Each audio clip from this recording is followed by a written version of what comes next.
Hey, what's up, everybody? Back on another Saturday night Old Smoky live stream, and I've just got a bunch of stuff here. Gonna mix it up a little bit tonight, I think. I'm not sure what main I'm going to go with. I do have options here, obviously.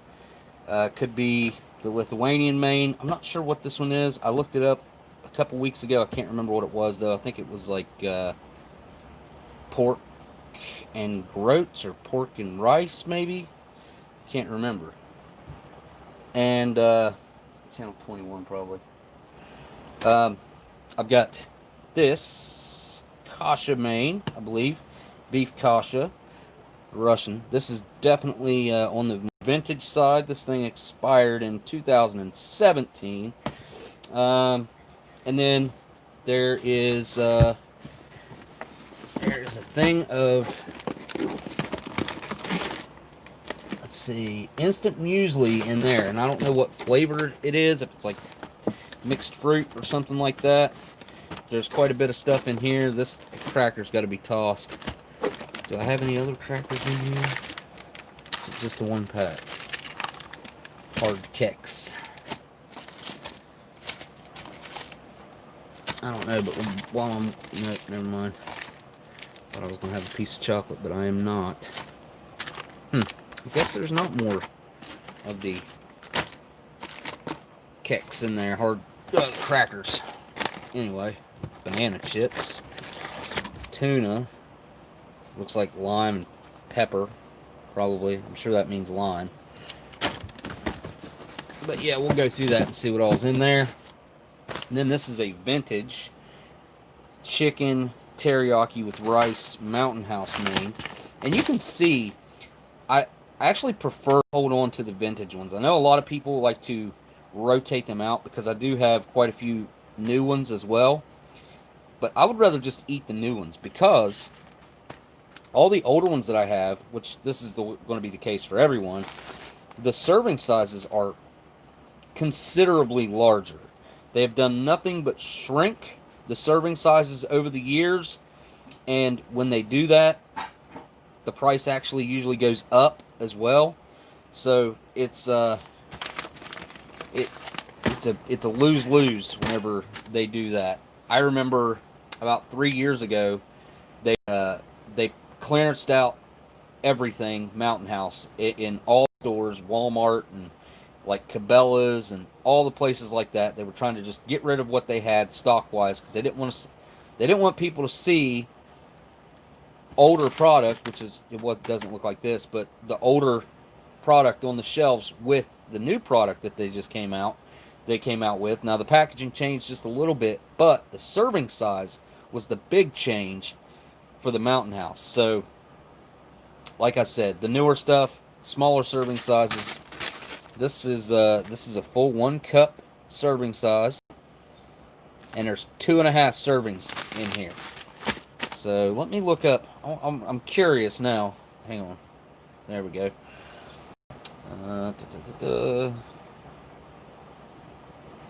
Current Mountain.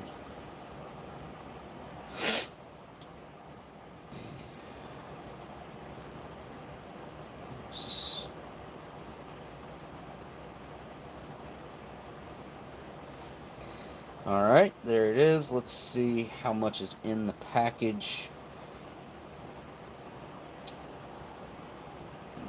That can't be right, because it's saying it's the same.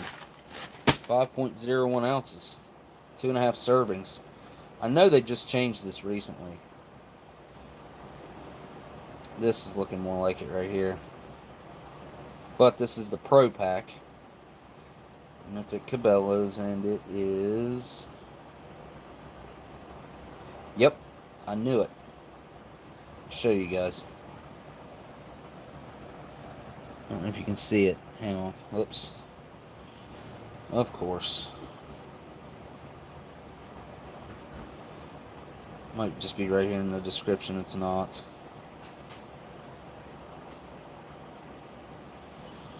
Anyway, maybe I can get it close enough. There we go. Looks like it's 4.2 ounces. let's see.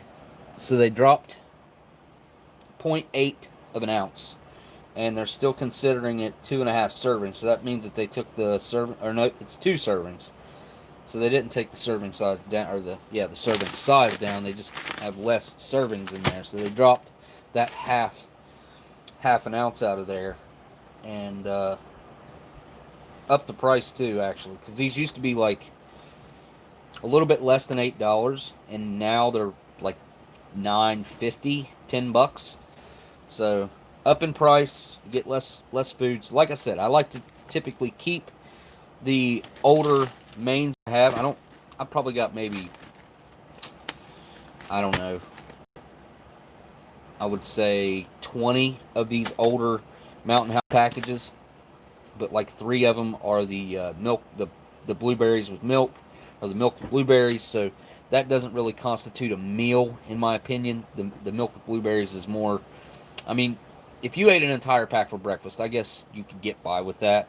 But it's still more of like almost like a snack food, kind of. And I threw all kinds of stuff out of there, didn't I? I think this is that cappuccino. I've never had this. Yep, that's the cappuccino. It is. Yep, that's one I've never had. Now, this is something that, in my personal opinion, is a super underrated MRE. I think meatballs, MREs, typically overlooked, and in my personal opinion, now this is my palate. This is, things that I like in this meal. And I remember the au gratin potatoes being in here for a long time. Let's see what else is in here. I think there's a pound cake in here too, which is, you guys know, opened a lot of MREs on live streams and everything else, and made videos about them. Pound cakes aren't as plentiful and common as you would think that they would be. So I'm pretty sure that's in here, so that's a big bonus as well. I can't remember if this one has crackers or not, or if it has tortillas. At some point, I think they switched over to tortillas, so you could make meatball wraps out of these. I'm a huge fan of the meatballs. This is a 2015. Now, I know exactly where this came from. I remember getting this. I think I got 3 of these. Not all meatballs, but 3 menus from the same case. This is a 2015, like I mentioned.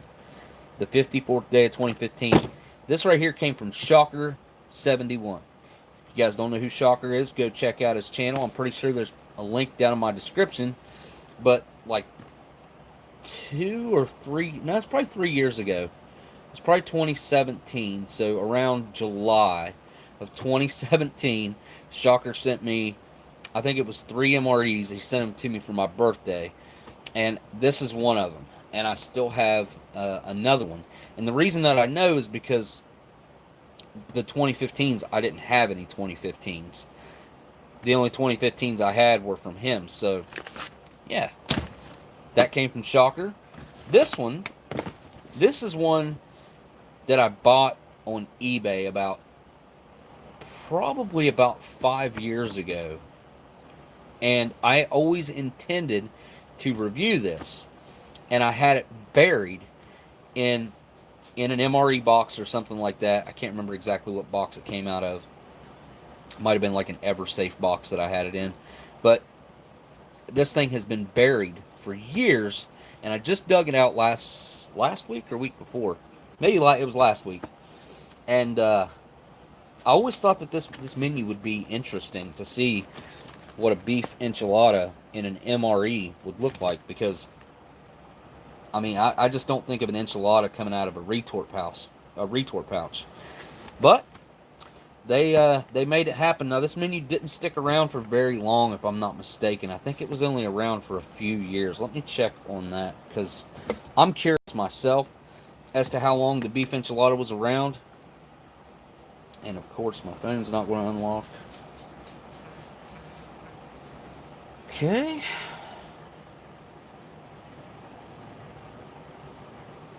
There we go. And the only thing I know as far as the year on this is it's pre 2008. I don't know what year it is.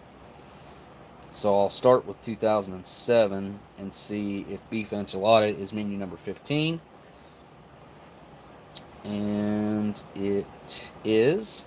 So let's see. It was also in 2006, 2005, 2004, 2003. I guess it was around longer than I thought. Wow. 2002. Wow. 2001. And I do not see it as menu 15 in 2000. So 2001 all the way up to 2007. So it was around, what, 8 years? So that's 1, 2, 3, 4. Nope, 7 years. It was around for 7 years.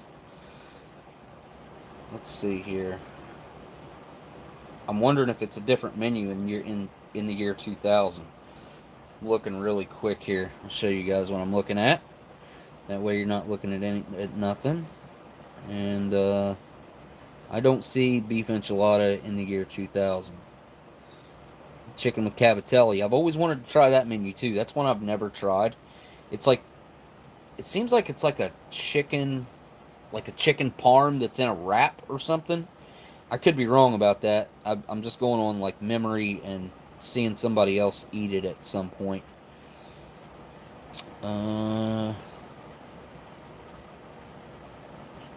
Yeah, I guess that it started in 2001.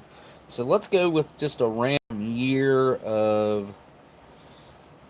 Let's go with 2006, and we'll see what's contained in the beef enchilada.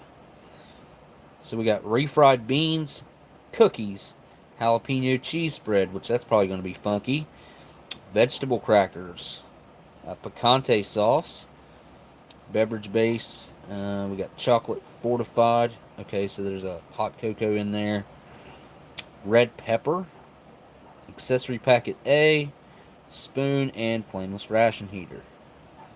Accessory packet A is the most common accessory packet.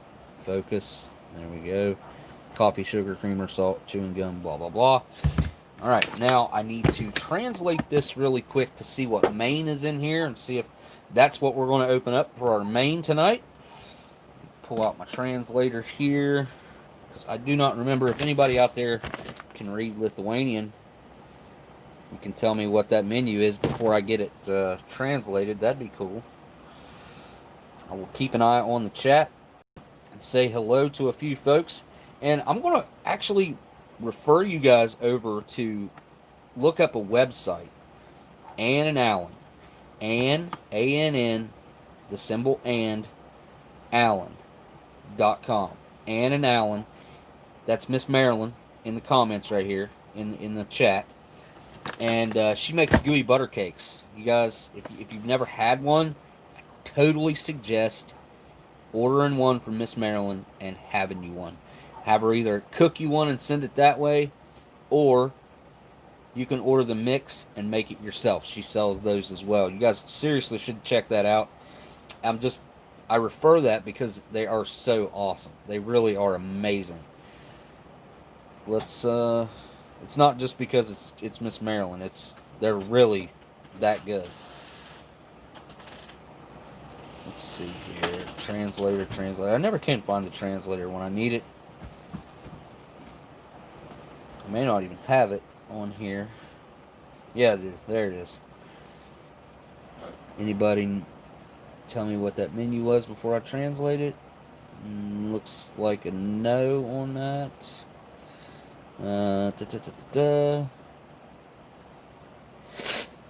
I just picked up a country captain chicken.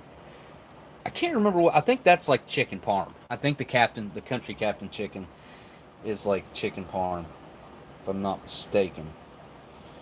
Let's see, Lithuanian to English. Let's turn the camera on and let's just translate this bad boy real quick.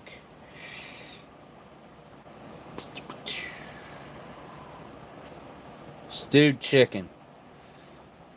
So it's just stewed chicken. With rice porridge. So it's chicken and rice. Menu number 8. I wonder if I have another one of those. I don't know if I've had a menu number 8 or not. Seems like I have though. I think I have had this particular menu before. And looks like Shocker has shown up in the chat. So I don't know if he was in the chat whenever I was telling you guys that this came from Shocker. I think this came from Shocker too. I'm not sure though. Since he's in the chat, I think I asked and he wasn't in the chat before. Did you send this to me, Shocker? I'm pretty sure you did. I'm almost positive you did. Let's see. Oh, the Lithuanian chicken menus suck, he says, but I'm a chicken fan. You dod? It dod? Wait a minute now. It DOD. I don't know what you're saying. I think you mean... Okay, yes. So you sent me this this kasha. Beef kasha. I think that's what this... This isn't Tashanka, is it? I don't know. Let's translate it real quick. Just for the heck of it. Running. Camera. Will it pick it up or not? Well, this is going to be a tough one. The highest grade.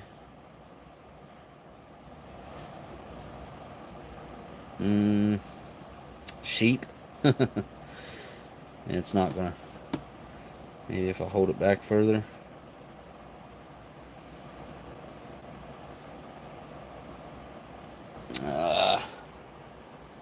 It's picking up that German. Highest grade. Highest price grade. Stewed. It's picking the word stewed up. Oh, look at that. Hey, oh, hang on. Whoa, Prime Driver Andrew. Got some rations for you once I get out of the hospital. Well, you're in the hospital and can get stuff out of my truck, but not sure what's left in it. Have not seen my truck since... Oh, whoa. The wreck a few weeks ago. Dang, dude, you had a wreck? And I know you drive a semi-truck, so if you're in the hospital after a semi-truck wreck, man, that had to be really bad, man. Holy cow. Send me some pictures of that, man. I think you got my number. I'm pretty sure you do.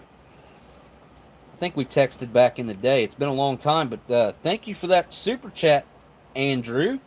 And, man, best wishes for getting out of the hospital, dude. Holy cow. I've got to assume that that you were in your truck, your semi-truck, whenever you had the wreck. So, oh, man. That had to be bad.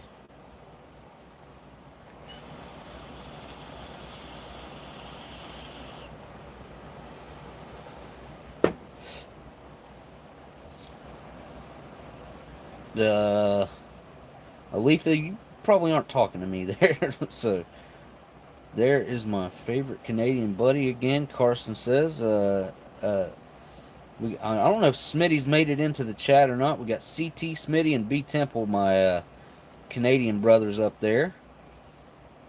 I think, hang on. I'm trying to think. There's somebody else from Canada that comes into the chat. It's a girl. Hey, look, Dan's here. What's up, Dan? Yeah, car cut me off going down a mountain and chose to go off the road and flip my truck. Whoa. Completely destroyed the truck. First one I ever... Oh, no. Man. So that was actually your truck, too. It wasn't... I hope you had good insurance, man. Crap. I mean... I guess what you done was probably in the best interest of trying to save those people's lives, because I know you got to be super vigilant and aware of your surroundings if you're driving a semi-truck, because that's a lot of weight. And people don't... I don't think a lot of people put it out of their mind that whenever you go out and get in a vehicle... I mean, I'm guilty of it myself, of not thinking about how dangerous that huge amount of moving, very fast moving weight, how dangerous that really can be, and how it really is. I mean, like I said, I'm guilty of not thinking about that myself all the time. How crazy it is to be driving in something that's 5, 6, 7,000 pounds down the road. And if you're in a semi truck, I don't even know. I have no clue what a semi truck weighs, but I'm going to guess it's a lot. It's got to be a lot.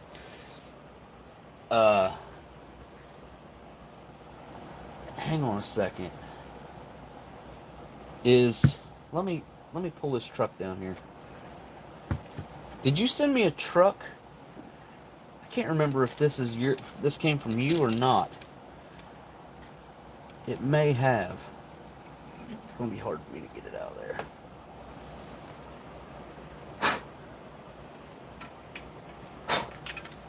A little bit of dust on it, not much. Did that come from you, Andrew?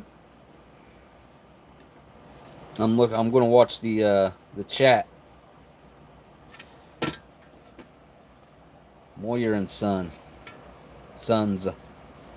No. Who did this come from? This is from Maryland. I can't remember this.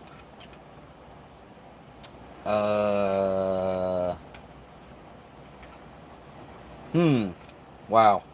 I totally can't remember. Cannot remember who this came from. I thought it came from you, Andrew. Man. Now that's going to bug me. Whoa, blindside for the cause. And 80,000 pounds. So what, that'd be 40 tons, right? Turning your little foiler into cat food can. Oh, yeah. No doubt, man. Yeah, I mean, as you guys, most of you guys probably know, I just had a very slight, I would have to say, very slight run-in with a semi truck myself. Nothing major though. I mean, yes, it did run over the front end of my car, and like kind of mushroomed my front passenger side wheel. It bent my lower control arm from being flat like that. It's bent about like that. Tie rods bent, it bent some stuff, but ultimately it wasn't. Oh man, I went that Mars bar. Dang it.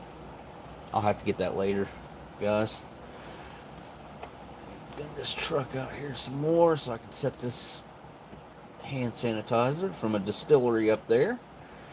And okay. But yeah, man, Andrew, I hope you get better, man. I hope to gosh that you had good insurance, and that was, I mean, even if you had good insurance, your insurance is going to go up. I know that. That's a big thing.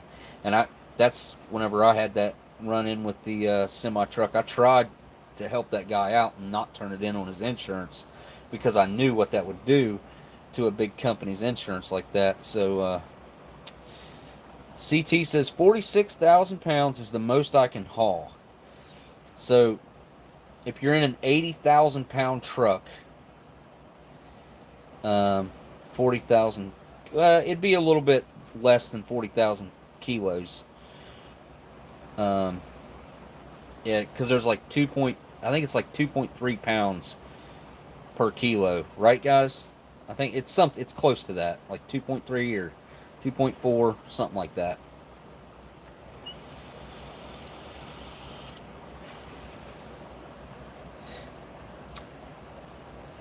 Christine Schwartz said the kid's accident happened last week.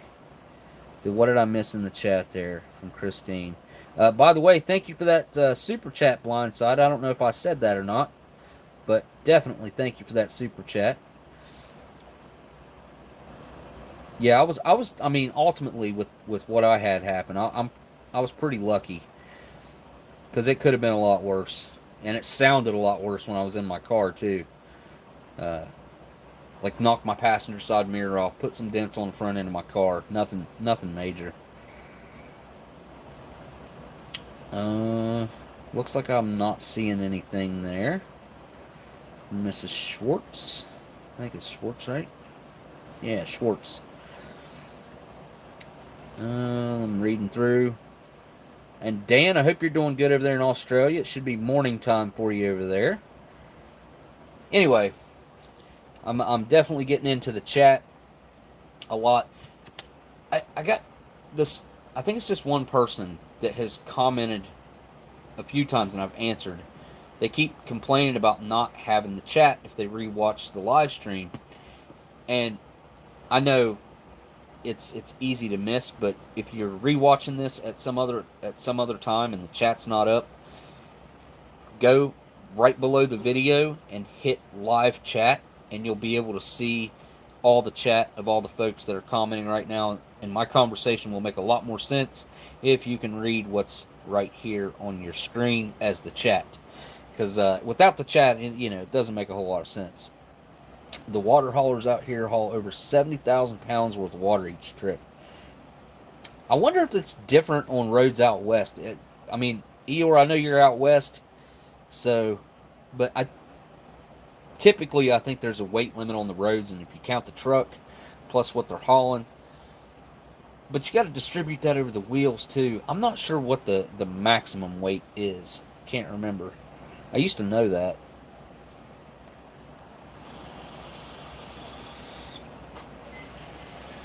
Portman says, I wouldn't mind having a W900 with a full-size sleeper that was shiny black with chrome trim. Shocker says, my mistake, it was a movie reference. Good. And you, Paul. Oh, just about knocked the camera over. Easy. Alright, let's figure out what we're going to do for mains here. Chicken and rice Lithuanian. I've got a couple more of these, and I think I got one. Jim from the UK, I had him ship me over a vintage ration that I bought over there, and the guy wouldn't ship to the US, so had it shipped to Jim, and Jim shipped it to me.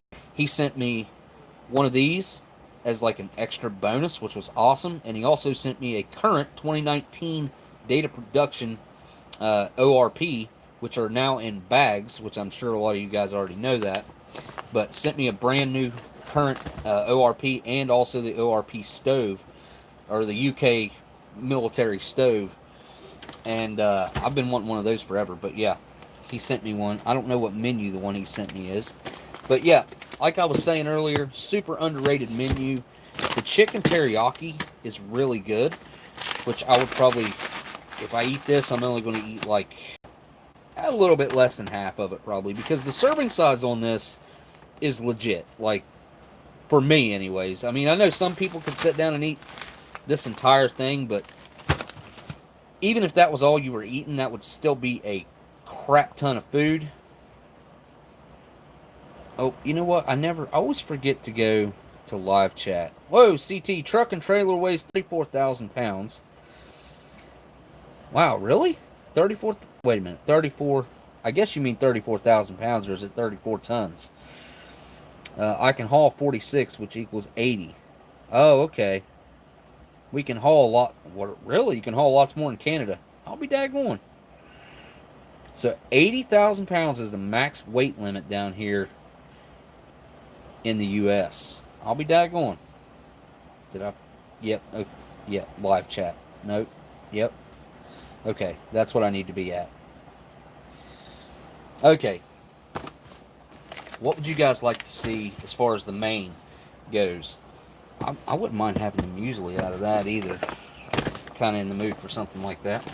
But we got the beef enchilada main. We got the chicken, stewed chicken, and rice porridge. We got the meatballs. Shocker. Is this kasha or is this Tashanka? I could not get it to read on the translator. For some reason, I'm thinking it's Tashanka. I also have a couple cans here, sitting here, that have been here forever. I need to get into this coffee, too. Got a B unit sitting here. Crackers and cookies. This is straight up Walmart pulled pork and barbecue sauce. I've been curious about that because that's something that any of you guys could go and pick up and have without any issues. I'm sure you could pick that up. Also, I have fully cooked roast beef in beef broth with caramel color added. Whoa, Dub C says, hope you're doing well, Old Smoky. The enchiladas looks to be 2005.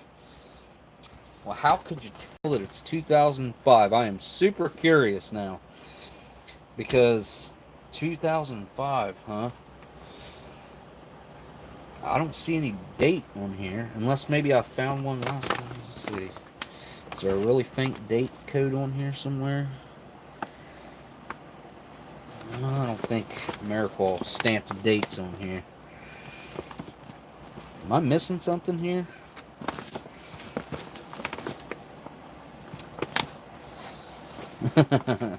Shocker, okay.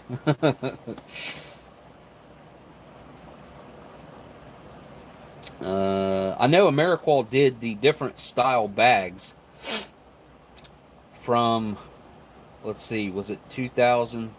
No, they started them in the 90s. I think it was 98 or 99. They did different style bags. They had 3 different styles. There was from like 98 to, was it 2003? I think maybe. Something like that. Marilyn says it's Tashanka. Okay. Well, it's Tashanka. If you guys are curious to see any of this stuff, we could go this route. Looks like there's a bunch of fat in that. Look at that. That's serving suggestions. Enlarged to show texture. Whoa, Blindside says, up in Michigan, they have super tankers that they pull, which are 120,000 gallons, which is roughly over, looks like is that 1,000,000 pounds? Without the tractor or trailer. Let me see if that's 1,000,000. Let's see how many. 1, 2, 3. Or is that 100,000? 1, 2.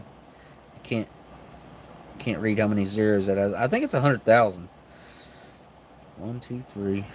1, 2, 3. Okay, yep. Looks like 100,000 pounds plus the truck, which would put it roughly at 150,000 pounds, I would think, with the weight of the tankers as well.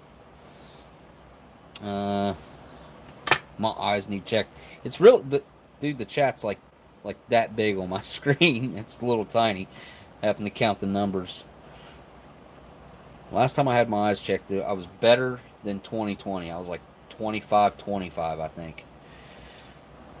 I have a 2012 Ameriqual MRE with the 2 guys under the MRE. Letters. Got it from Aletha. 2012 Ameriqual. Well, 2012 would be the this style bag, which is there's 3 different designs of the new style bag. Do I have any more handy? I don't think I do. Maybe I do. Nope, I do not. But there's 3 different style bags of the current design of the MRE bag. Honestly, I'm waiting for a new design to come out for the MRE bag. It seems like they're pretty happy with what they got going on. And the last change that was made to the MRE bag was adding the French here in 2013. So 2012, who said that? I'm going to have to go back up. Kalen, I think it was Kalen. So Kalen, 2012, yours will not have the French here. So that was pre-NATO. They did this to bring the MRE up to NATO standards and to have another language on there, which they chose French. I don't know why they chose French. Maybe the French Canadians and, I don't know. I'd like to look into that and see exactly why they added French. Out of all the languages that they could have added, they added French. Aletha says she has cases A and B from 2012. 2012, I mean, that could be That could be, those all could be good and edible, is what I was going to say. The This depends on how they were stored, but most likely they'll be good. You know, if you find one with cheese spread and look into that, that'll give you a good idea of really the overall condition. The scene on that meatball bag looks like Trump and Kanye West eating supper around a campfire. Oh, wow. I see it. I do. I can see exactly what you're talking about. I think this guy might have a helmet on. And then again, I don't know what's going on with his hair. Right? Like I don't know what that is up there. That's quite curious. I've never really looked at that and noticed that. I don't know if that's maybe a misprint or if that's on every one of them. It looks kind of like a misprint. So if we take that off of there, I think he's got a helmet on, but it does kind of look like President Trump with his weird hairdo, huh?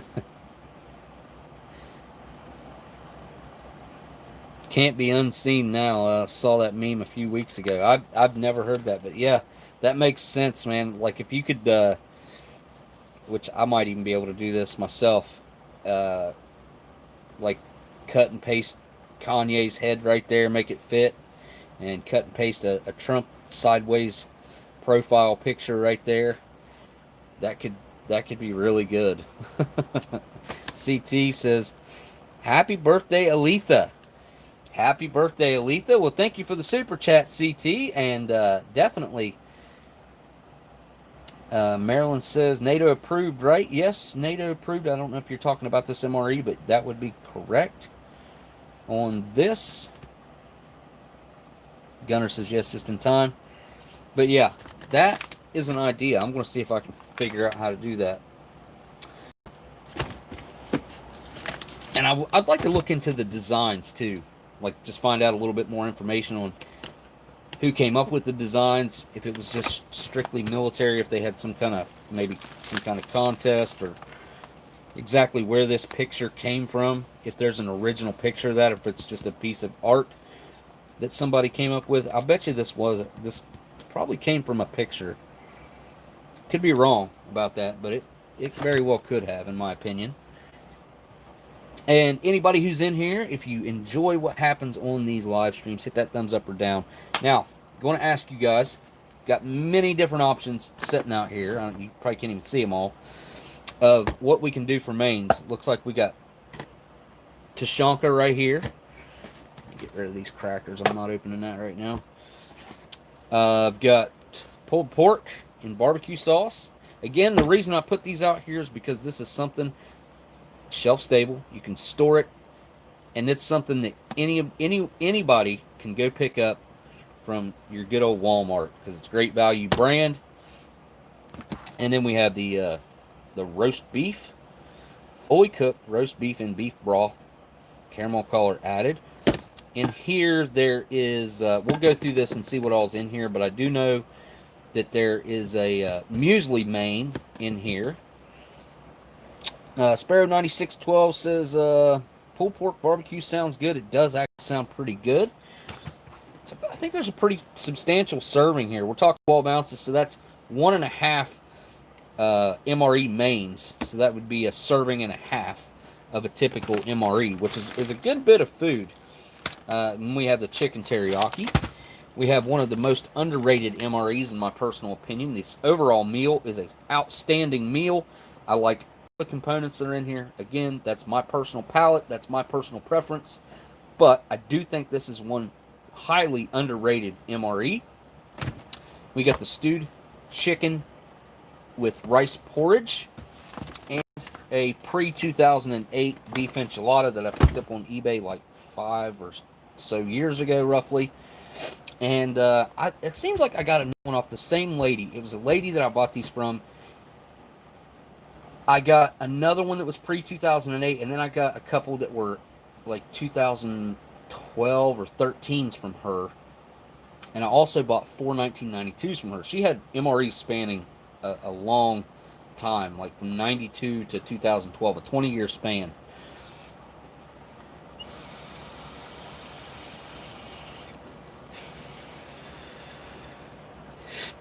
I would combine the pulled pork barbecue with some pasta. Pasta? With barbecue sauce? Pasta with barbecue sauce? Really? Oh, let me put a question out there. There's 76 folks in here. I don't know how many. If anybody out there has a French RCIR that has lasagna in it, and you'd be willing to part with it with a trade or sell it or whatever, let me know. Because I'm looking for a lasagna. I saved like half that lasagna for my son, and he ate the other half, and he was actually blown away by it. Legit, that is one of the, well, it's definitely the best pasta dish that I've ever had come out of a ration. I've got to say that. The cheese was amazing in that, too. And I really thought that I was going to not like that.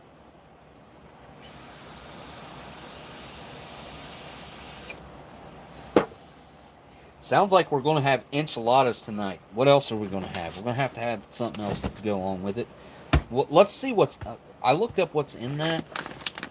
There's going to be refried beans in here, which I'm going to tell you guys right now, not a fan of. What's up, Murray Barber? We got the Tashanka. We'll keep that on standby there, because it is possible that I can open this up and it could not be edible. That's definitely a possibility, because when we're dealing with a vintage ration like that, you never know. And again, I think I mentioned this last week, I will never suggest that anybody eat old food. I'll never do that. So definitely built my gut up to handle some old stuff over the years. It's not like I intended to do that. It just has kind of happened. Set these off to the side here. You know what? Let's go through this really quick and see if... Let's just go through here. Actually, we'll do the MRE and then we'll do the EPA to see if there's anything in there that I want to add to it. The chicken teriyaki, that's one that I'm definitely going to want to dig into at some point. That Mountain House main. Alright, so this is a pre-2007 or 2008. Let's find out what year it is. And it's an Ameriqual. U.S. government property. Commercial resale is unlawful. Flameless ration heaters are prohibited on commercial airliners unless sealed in the original MRE bag. Now, I just brought this up on MRE website. I was talking about it today, I think, or yesterday. But I was reading up on flameless ration heaters and stuff. This is a really cool, interesting little story. I'll make it really quick. I could pull the pictures up and show you guys too. But there was a shipping container full of United States military MREs that was being shipped somewhere, and it was sitting in a harbor, or maybe they'd just taken it off a boat. I think they might have pulled it off the boat because they'd noticed they have infrared cameras in all these shipping ports, and they noticed that trailer was getting really, really hot. And what had happened was somehow the flameless ration heaters had gotten activated, and supposedly they ended up catching fire to this entire shipping container and burning that shipping container full of MREs down from the flameless ration heaters. I personally don't know about that. I don't think a flameless ration heater, I think it could melt. Obviously it can melt some plastic and stuff, but I just don't see it catching fire, really. But I guess that's what happened. Now, I think they disproved that, because after that, they started making manufacturers put the flameless ration heaters in, they double bagged them, basically. You know, you had your pad and your regular flameless ration heater, and then they put it in another aluminum foil package on top of that. So they were basically double packaged. Let's see what year this thing is. I'm quite curious. Yeah, if this peelable seal is not going to work well, I'm going to cut it, because I'd like to save this bag. And it looks like it's going to rip. Is it going to rip? Hang on. Maybe not. Might be going in. Yeah, it's going into the MRE. Okay. Yep, look. Dang it. Yep, ripped it to smithereens. Stinking. Okay, so we have an internal bag. So, find out what year this is. And the main is not contained. It looks like the main. Is it the main? Yep, the beef enchilada. Look at that thing. Holy cow. And that's what happens whenever they're put on one side like that. Should have been like this, and it wasn't. It was like this. And that other box of the refried beans is what done that to the beef enchilada. Should be fine. I'm sure it probably is. This is one of the ones with the... these are good performance meals. Military rations are good performance meals. Food gives you energy. The more energy you burn, the more food you need. What's that say right there? Power, performance, and nutrition connection. And there's some interesting information on these cards. You're more active during field training, deployment, and combat than in garrison. You need to eat more and drink more water or other fluids in these situations. When you do not eat to meet your body's energy needs, you lose weight. This can lead to a loss of bodily fluids and degrade your performance. What ration was it? Oh, I was doing some research on the Australian CR1M, the 2003, 2004 that BTemple sent me that I opened up on the stream because something was busted in it. And they did a test back in 2003 with the CR1Ms. They had a group of, I can't remember. There was 3 different groups. A group that ate nothing but CR1Ms, that was their only source of food. A group that had half of their daily meals provided by the CR1M. And a group that had food provided by like a field kitchen. And they did this, I think it was I can't remember how many days the test was. I'm just going to say 30. It's probably not right. But it was like 2 weeks or a month test. I think it was 2 weeks or 12 days or something like that. So like a couple week test where they had them eat these foods and see what type of changes they had to their bodies. And the guys that were eating the rations lost weight. They had certain issues, but it did not affect their performance, and their bodies were able to adapt to eating that food. So it's really kind of cool to see what kind of information they got out of that, which seems pretty much like common sense to me that would happen.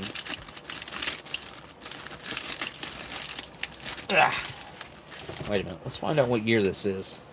Ooh, look. I think Dub C was right. It's a 2005, 62nd day of 2005. Let's see what we got here. 13 grams of fat. Is that 290? 250? 290? I'm not sure if that's 290 or 250. I can't even. It's either 250 calories or 290 calories, maybe 280. I'm not exactly sure. The printing on that is really bad. Distributed by Americoil Foods. So, alright, Dub C, we're going to have to talk, and we're going to have to find out why or how you knew that this was going to be a 2005. Maybe you just guessed and got lucky. And here we have our good old refried beans, and we have, what is this, 5 ounces of those. Should be a lot of protein up in here. Where's our protein at? Protein, 7 grams of protein. Not bad. How much protein's in this? 13 grams of protein in our beef enchilada. In sauce. Let me fix the camera a little bit there. That's a little better. That's a little better.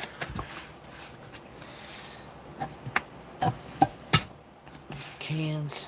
Okay, here we go. Oh, creamsicle cookie. Never had this before. I've got a couple of these somewhere, but I've never eaten one. Creamsicle cookie. Oops, I think I got the chat messed up, guys. Here we have a beverage-based powdered grape. I don't know if that's before they changed the formula or not. Here we have our picante sauce, which is delaminated right there. Really bad. Holy cow. That's not good. That's a bad sign. This is also chunked up a little bit. So it's gotten a little bit of moisture at some point. Here we have our vegetable crackers. There they are. 61st day, really close to what the main was. And we have our cheese spread with jalapenos.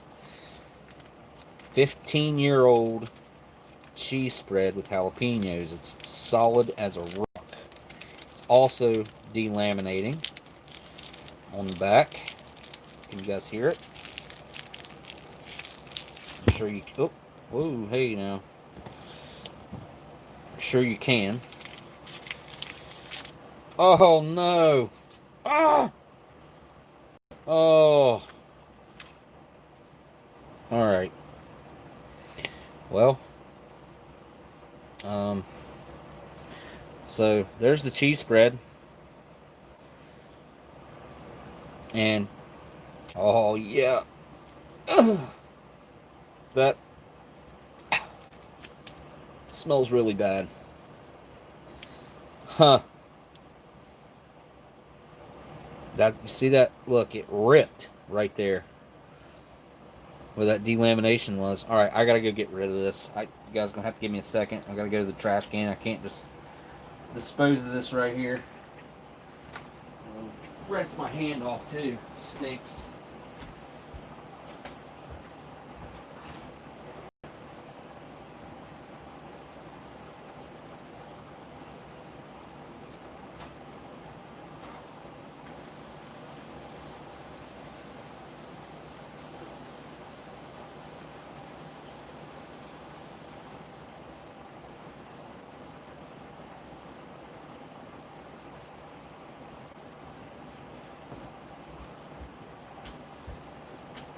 So I gotta say, my confidence level in the in this beef enchilada has just went kind of through the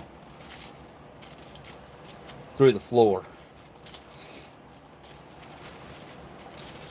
Still trying to think of a cool, like the smoked crew or the yeah, something like that. Got to come up with it. Here's our MRE spoon, partially biodegradable. Here is our ground red pepper, which is just cayenne. Here's our hot beverage bag. And this one's probably one of those ones that would open up on me. Flameless ration heater. Looks to be in pretty good shape. Yeah, it feels alright. So that's probably still a good flameless ration heater if you add salt water to it. And here is our accessory packet. Let's take a look at that. No Tabasco in this one.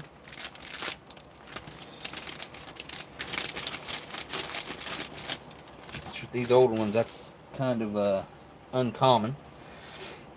Here we have our U.S. issued butt ration or toilet paper. Kind of brown, light brown matches. Yep, stripe on back. Really shiny package. Put those right there.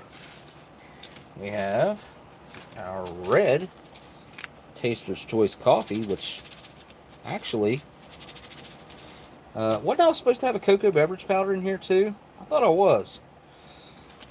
I think I'm missing that. Yeah. Iodized salt, 4 grams. So they changed the salt serving at some point too. There's the moist towelette.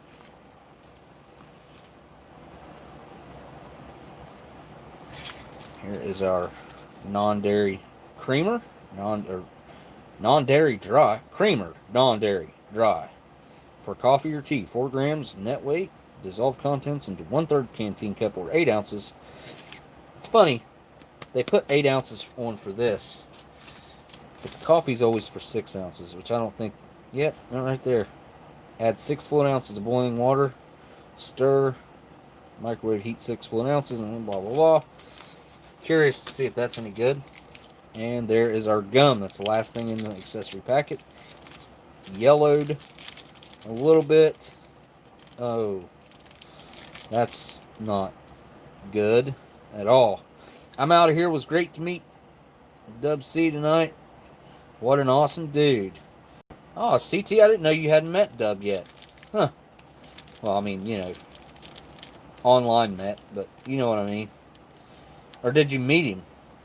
Wait. Did you actually meet him in person?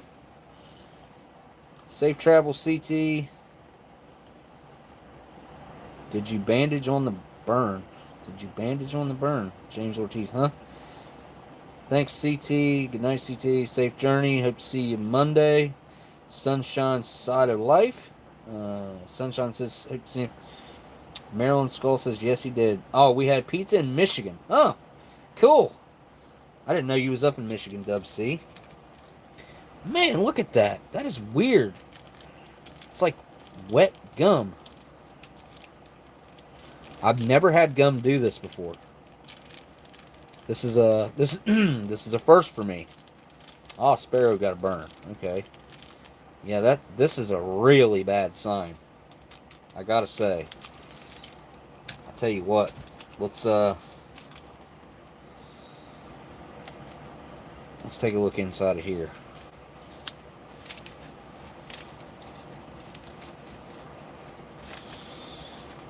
I'm gonna be able to open that way. Huh.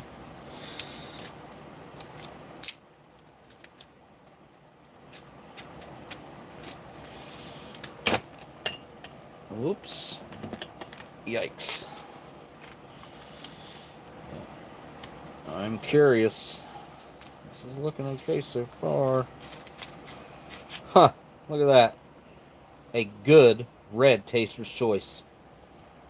I'll be daggone. It smells like the gum. Really bad. Jeez. Yeah, it smells like spearmint. Not spearmint. Peppermint. Or, yeah, peppermint. It smells like, yep, peppermint. Wintergreen, peppermint. Bitter coffee is a sign of overbrewing or bad grind, Orlando says. Spilled hot tea water on my leg. Spilled hot tea water, huh?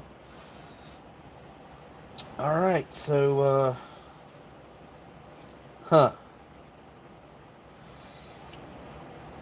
I'm a little bit nervous about this one. I ain't gonna lie. Let me set this coffee up over here so I don't end up spilling it. Grab all this, this stuff. Alright. So, alright, I'm going to set this all right here.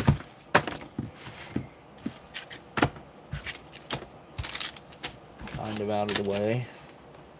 And we're going to see what all's in here.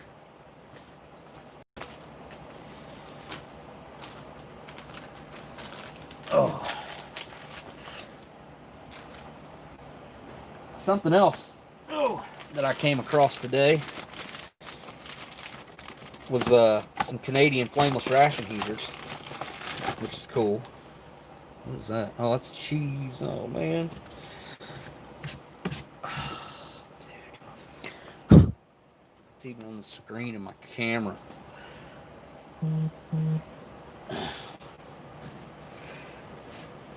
Every time I try to drink coffee without cream and sugar, all I taste is hot, bitter black water. Yeah, I've had some people in comments, I complained about it the other day, that I'm not going to complain about it. Saying how Americans ruin coffee. Yeah, it's a preference thing. Got the cappuccino in here. This is the instant dessert cream orange. Oh, this stuff smells so good. I think I did half of this whenever I made it up.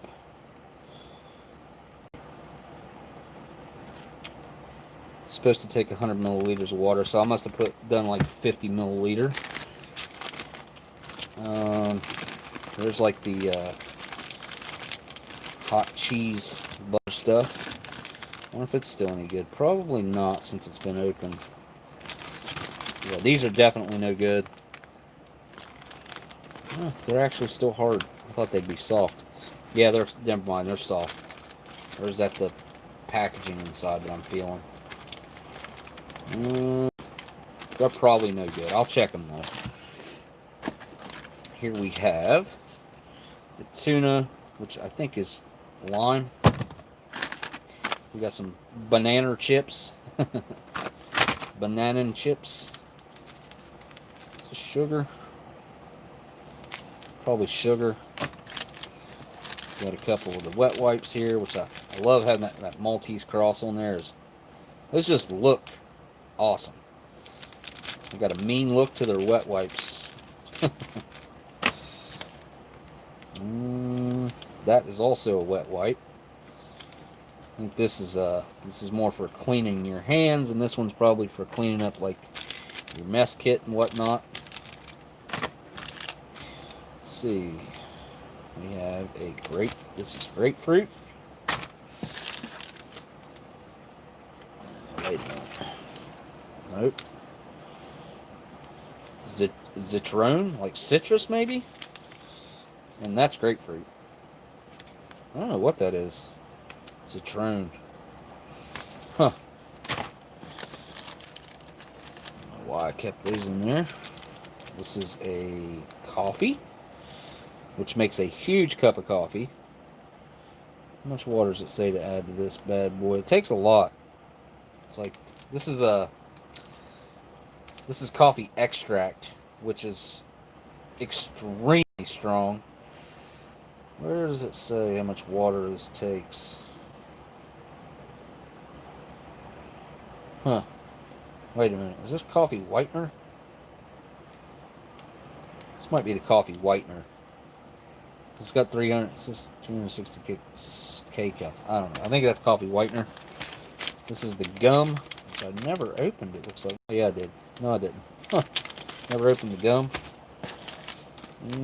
Oh, this is the exotic drink mix by Orifo. Some water purification tablets. What is this? Cookies.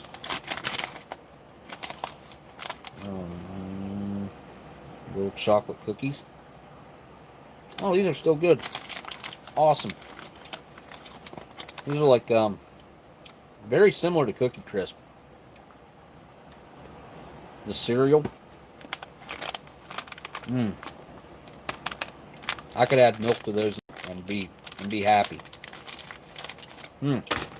Yeah, those are great. You got a cranberry cereal bar.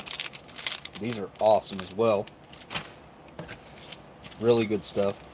I only made up half a pack of orange drink mix because it takes so much, 500 milliliters. Which, is that a whole bottle of water? Is that what that is? Let's see here. It is. That's a whole bottle of water. So, oops. Oh, I got enough there to make a cup still, about 8 ounces.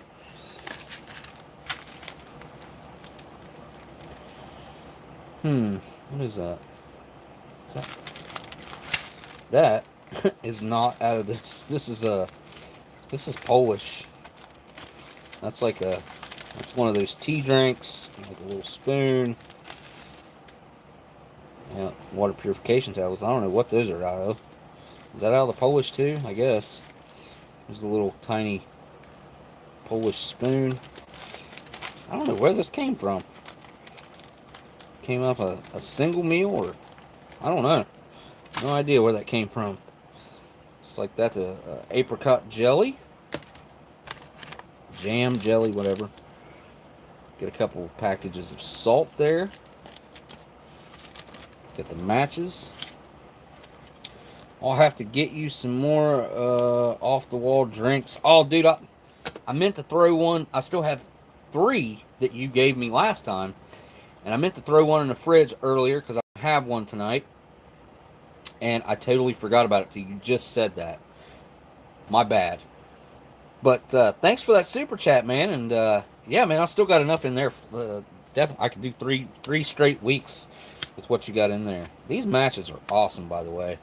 Like, nobody else does matches like the Germans. The Germans have got the matches on lock down. Those wooden matches are awesome. There's no branding on these whatsoever.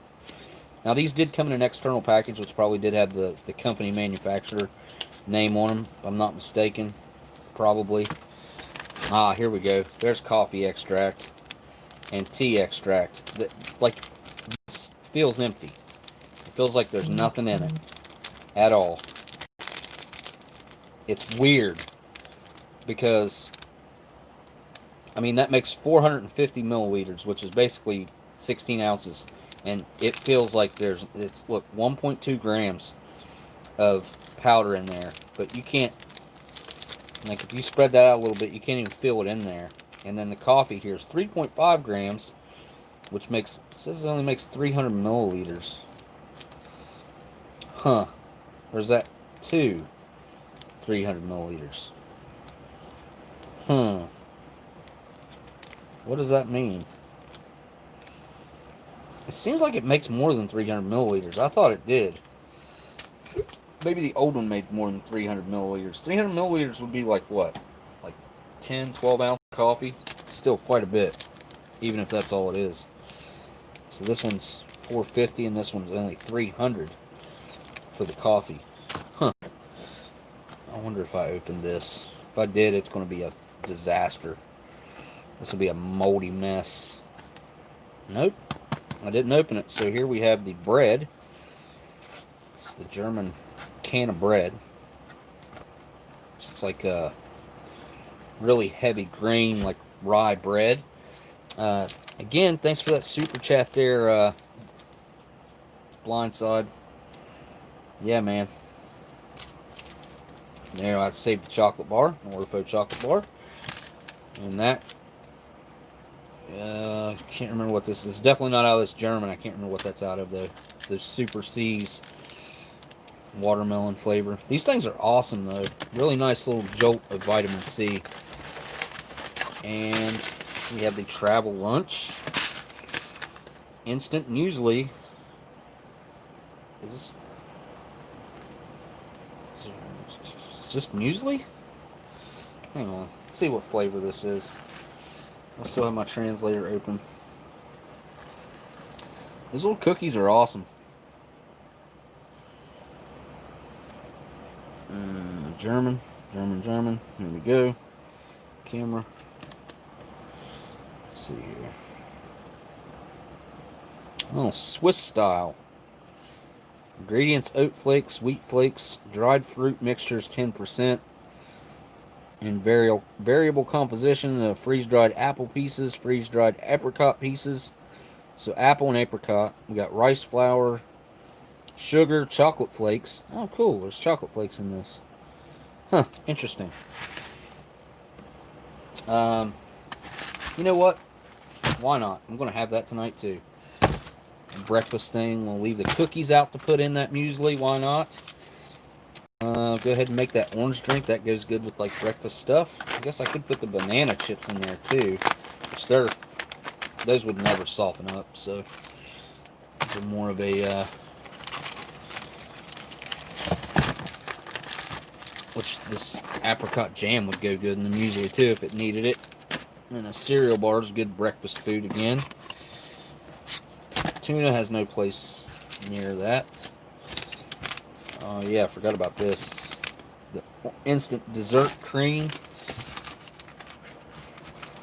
Guess I could add some of that to the muesli as well to really spice it up, huh?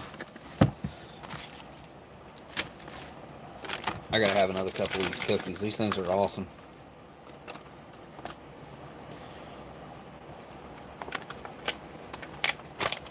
I can't believe they're still good. I thought for sure these things were going to be toast. They're a little bit kind of greasy, but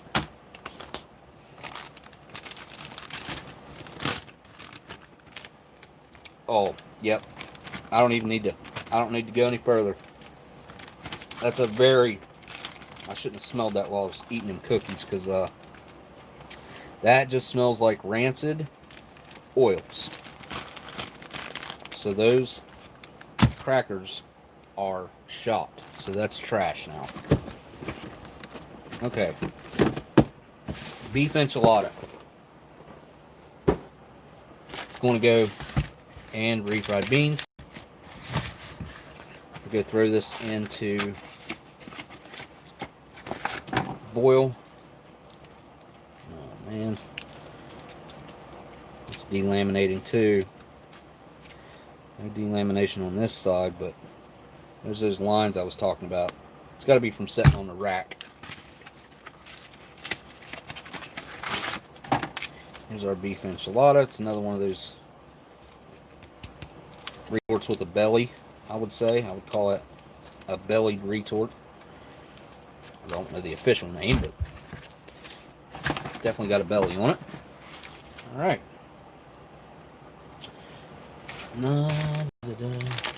Ooh, I've got that orange dessert cream, which would probably go awesome with this creamsicle cookie, huh? Let's try the creamsicle cookie out. There's really not much else after that. Like, there's nothing. Picante sauce, that goes on there. Cheese spread was busted. Creamsicle cookie and the crackers and vegetable creamsicle cookie, the vegetable crackers, and a beverage base. Alright, I'm going to go boil this stuff, and we'll get the rest of that put onto a tray.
Okay, start the timer.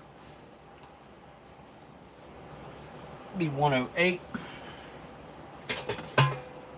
You know what? Dude, that's weird. I'm missing one of my trays.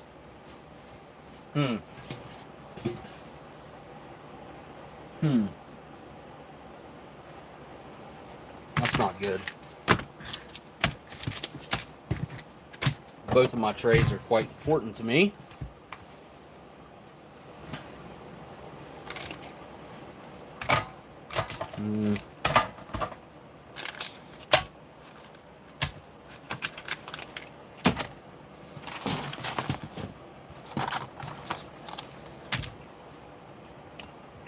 All right.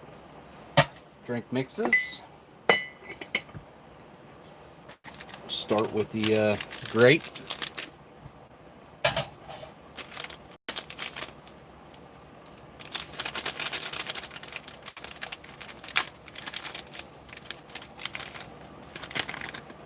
Whoops. Hey now.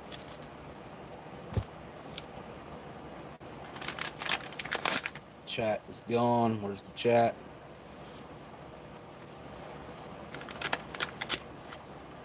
Yes, I can. I will do the dessert cream, Miss Sunshine. I will do that, because it's going to go good with that creamsicle cookie anyway. It's a little chunky. It ain't as bad as I thought it was going to be. Yeah, I'll make that last. And I will, I'll go get some cold water. Hopefully I have a bottle of water in the fridge.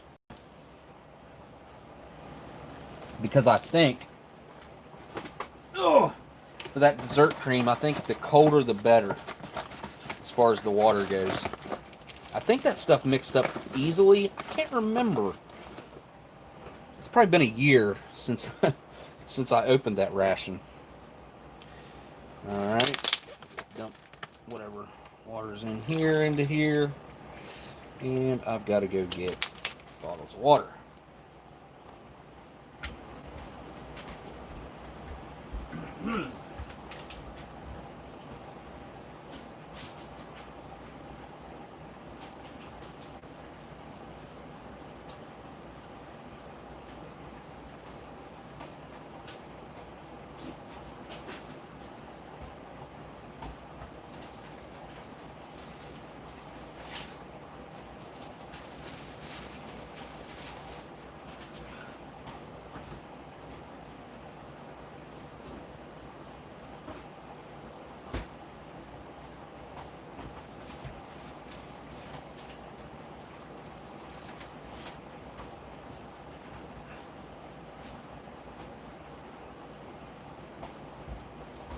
Okay. I just threw water in the freezer. So by the time I need it, it should be fairly cold by then. Alright. Marilyn says the lemon is weird. The lemon dessert cream? Is that what you're talking about? Did all that dissolve in that little bit of water? I think it did. Well, almost. I'm surprised that it did, that it dissolved as much as it did. Yeah, this is the old grape drink mix. This is back whenever it was still purple. Now it's blue. Alright.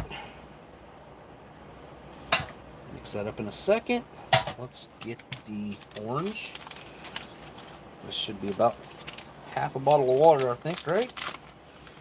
We got here, it says 500 milliliters, which would have been a whole one. It's a little bit solidified in there. A little bit. Nothing major, though.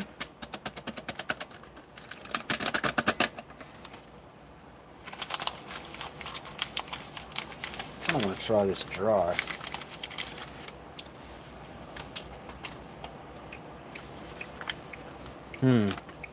Oh, wow. That is really concentrated. I gotta say, the Germans do a really good job when it comes to the coffees, the teas, the drink mixes. I've always liked the way the Germans do it. See, it's pretty chunky. Should dissolve, though, I think. If I remember right, this is like almost the closest thing to real orange juice that I've ever had in a ration. I'm going to go with, yeah, we're going with a Canadian Sport. The little Sport thing helped mix it up down there at the bottom.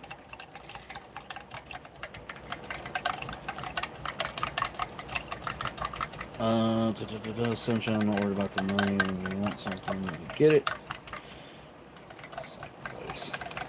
I wish I could. I've never been that way. I'd rather go without. That's like, I've been wanting to buy a sports car for years. More along the muscle car line. But I've found a minivan that I'm interested in. It's cheap.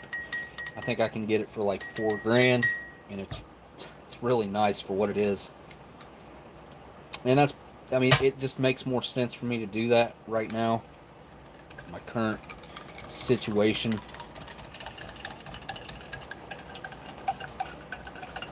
Yeah, I don't know. Although the benefits to having a sports car is like, I can enjoy it with my kids, take them to the drag strip with it, you know, just and have fun with them with the car. Yeah, I know. I just related it to a different situation, Miss Sunshine. I know you're talking rations.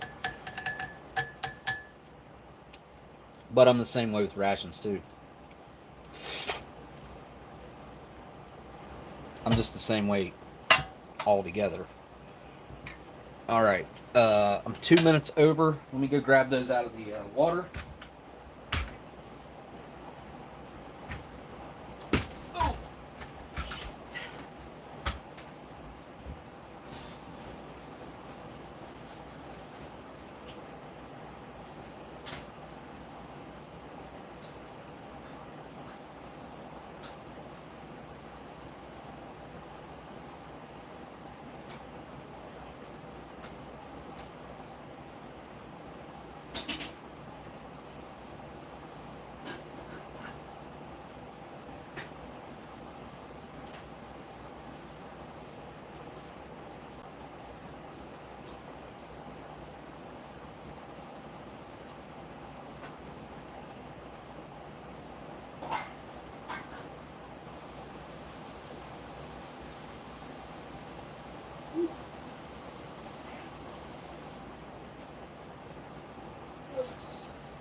Okay. Beef enchilada and refried beans, scalding hot. We're going to have to sit there for a minute because they are extremely hot. Vegetable crackers. I'm a huge fan of the vegetable crackers. I do like these. Always been a fan of them. Got a nice seal on them. This little suction of air happened there. What's going on there? Oh man, crackers are stuck to the package. I just broke them. It came out pretty good. I mean, the top one right here is broke where it was like stuck to the package. Not bad. Not bad at all. Let's check out this creamsicle cookie. Interested to see what this smells like. Okay, looks like a cookie. It does have a slight orange creamsicle smell. Oh man, it's like it's all busted up. You know what? I'm going to leave it in the package like this because I think we'll see. You guys will see. I'm probably going to add some of that dessert cream into that package to maybe. We'll see. But it mainly just smells like a cookie. A little like a buttered cookie. Yeah. I guess the orange smells a little bit strong. I seen like a chunk of something in there. There, see? It was like whatever's causing the orange flavor. Like some sort of orange chunk in it. I guess there's one right there in that too. Let me give that a try. Can't wait. Got a nice fresh palate right now too.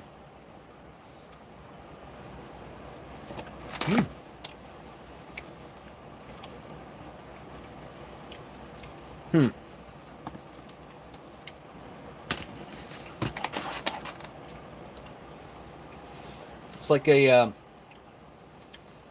it's like some kind of a semi-salt, like it's kind of like a orange flavored chocolate, I would say. I mean, it's the kind of texture it has and stuff like that. Like an orange flavored white chocolate, maybe. The cookie itself is nice and fresh tasting, which is good. It doesn't have any aged flavor to it or smell or anything like that going on. There's the chunk I took a bite out of, right? No, I tried to bite that piece off of it.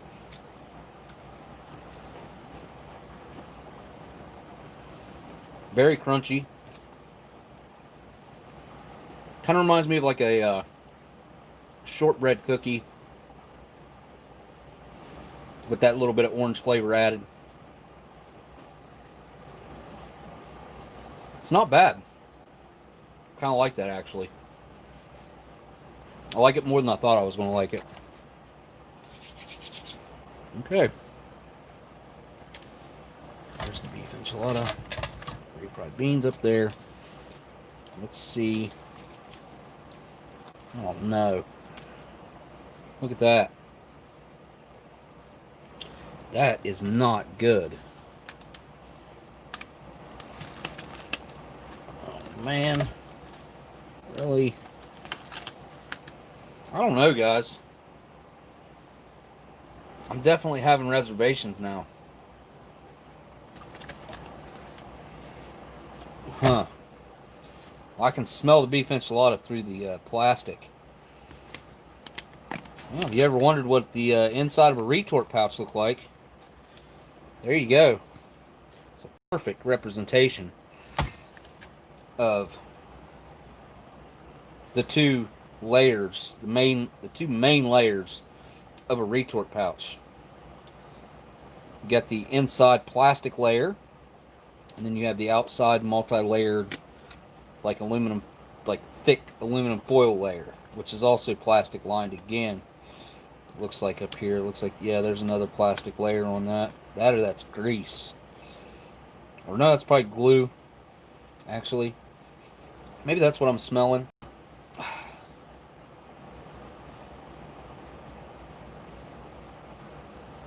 It's whatever it is sticky. It's got to be glue, right? Yeah, can't really see it. It's sticky though. Probably shouldn't know. I don't know, man. Definitely, I don't know, man. There's an enchilada in there. Look at that. Look at that sauce. Curious what all in this ingredients wise. Let's see. It's going to be barely legible. Beef enchilada, water, beef.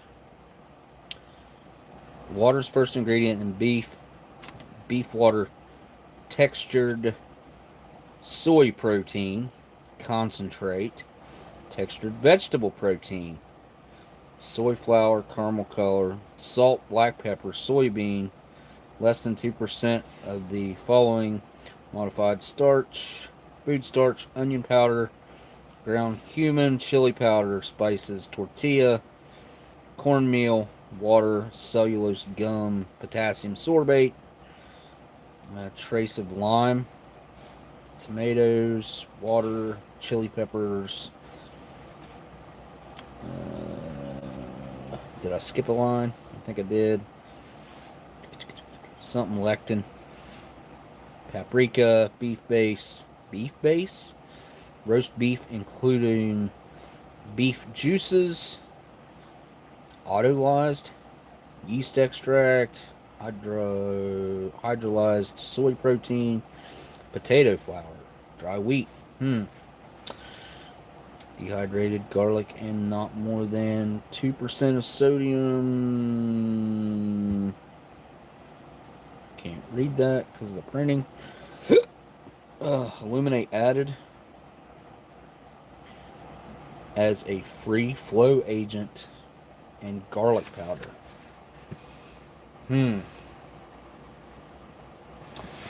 Well,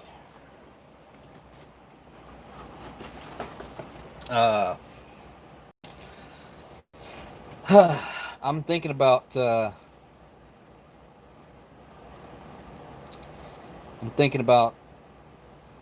different, like going to throw in even something like this,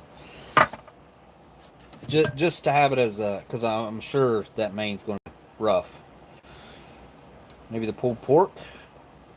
Could eat it with the crackers.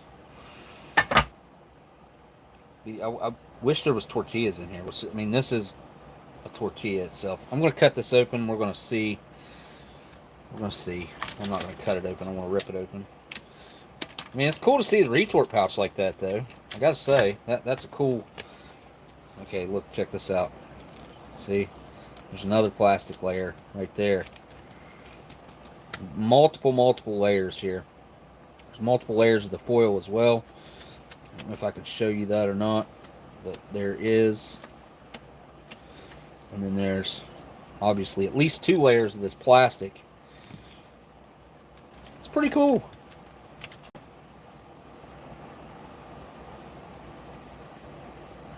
take and make a bowl shape with the spaghetti, and then load it with cheese, and then dump the chili and add more cheese. You're talking. That sounds like a Columbus, Ohio dish, right there, like a skyline chili dish. All right. Instead of disgustinging up my tray, because there's a good chance this is going to be a funk fest of just funknicality. Oh man, that's just so sticky. Look at that. How cool is that though? Ow! That's super hot. It's so cool to be able to see through the retort like that. Get a really good look at that bad boy. Alright, here we go. We'll go ahead and rip it open, I guess. Ugh. Ugh. Of course, the tear notches are not going to work because my fingers are all sticky and weird and slimy. Look how nasty my fingers are. Yeah, they're, I can't even touch nothing. You get this thing out of this pouch, and I gotta go wash my hands.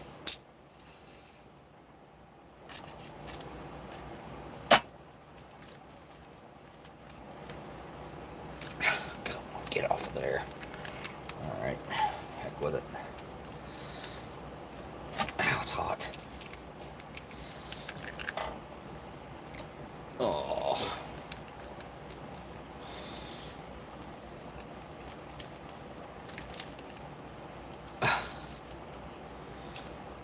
There's a lot of meat in that sauce, or, well, probably textured soy and vegetable protein. Alright. Okay, I'm going to go get rid of this pouch and wash my hands really quick because they are disgusting. They're really bad.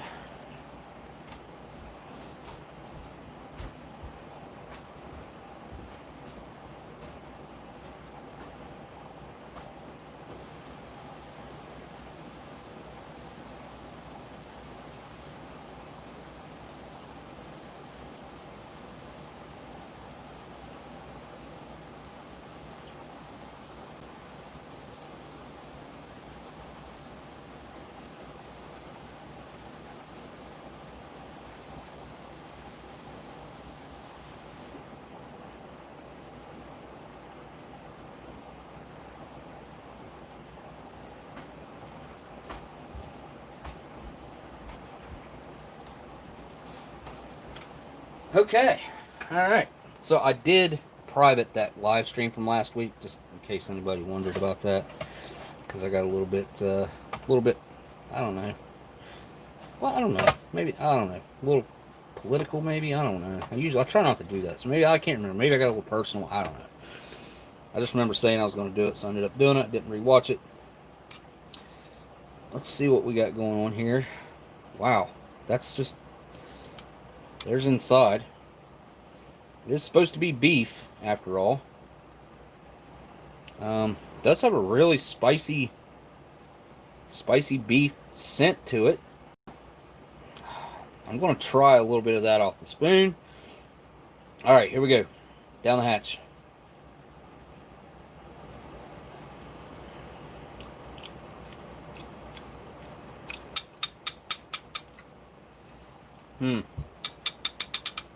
Okay.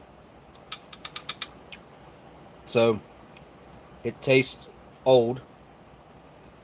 It tastes like the pouch. A lot. It's like the strongest retort pouch flavor I've ever tasted in a main. It's very strong. Plastic. It's like plastic mixed with like a cardboard scent. If you made it into a flavor, how cardboard smells is how it tastes. Is how this tastes. This does have some chili flavor to it. I can pick up on the lime, which is amazing. I didn't think I would taste that. and C, green peppers in there. I'm going for a whole bite here. Just tortilla, which I can't remember. It wasn't even made out of like all tortilla, like corn, and this weird beef, and a little bit of this runny sauce in here. All right, let's. I see TBP. That's all. Yeah, that's supposed to be beef. It's supposed to be a beef enchilada. I mean, there is some beef in there, but not much. That's mostly TBP and soybean protein. All right, here we go. Down the hatch.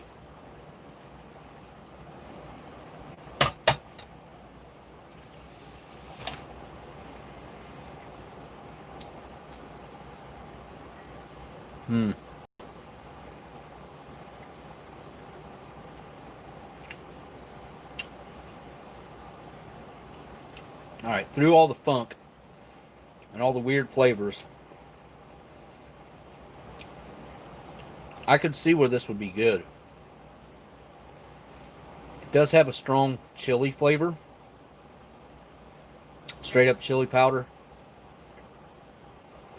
The tortilla's still got a nice texture to it, believe it or not. And it makes me want to go in for another bite, but I don't think I should.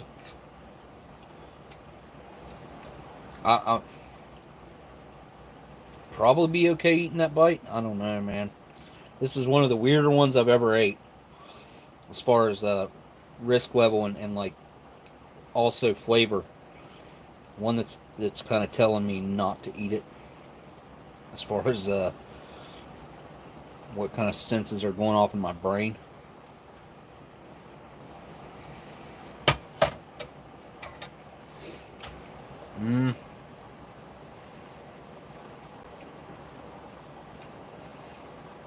Yeah, it's a little bit sour as well.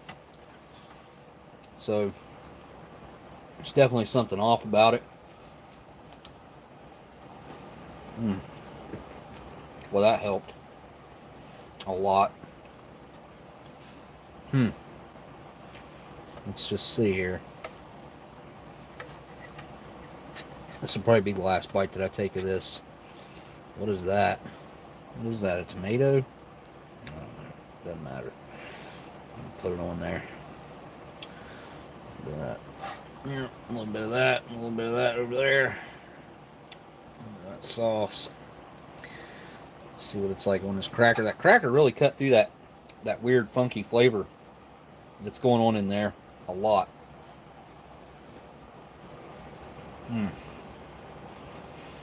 Well, not as much as I thought. Yeah, something ain't right in there. Probably shouldn't eat what I ate of it.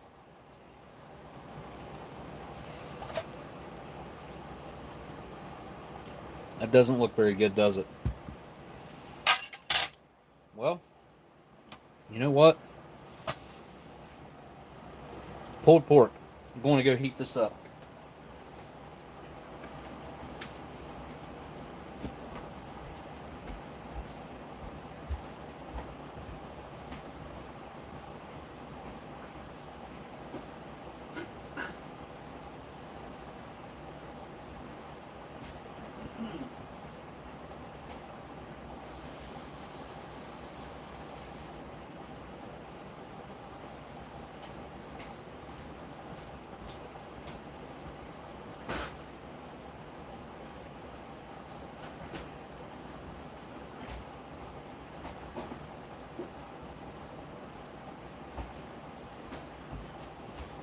Okay.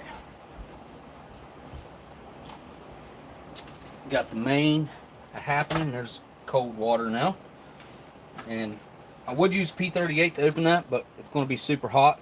So I'm just going to use the this cheapo can opener I got here. Called cheapo. Look, I'm going to put this outside for the animals tonight. I will almost guarantee you that they won't eat this. I'd say there's a 90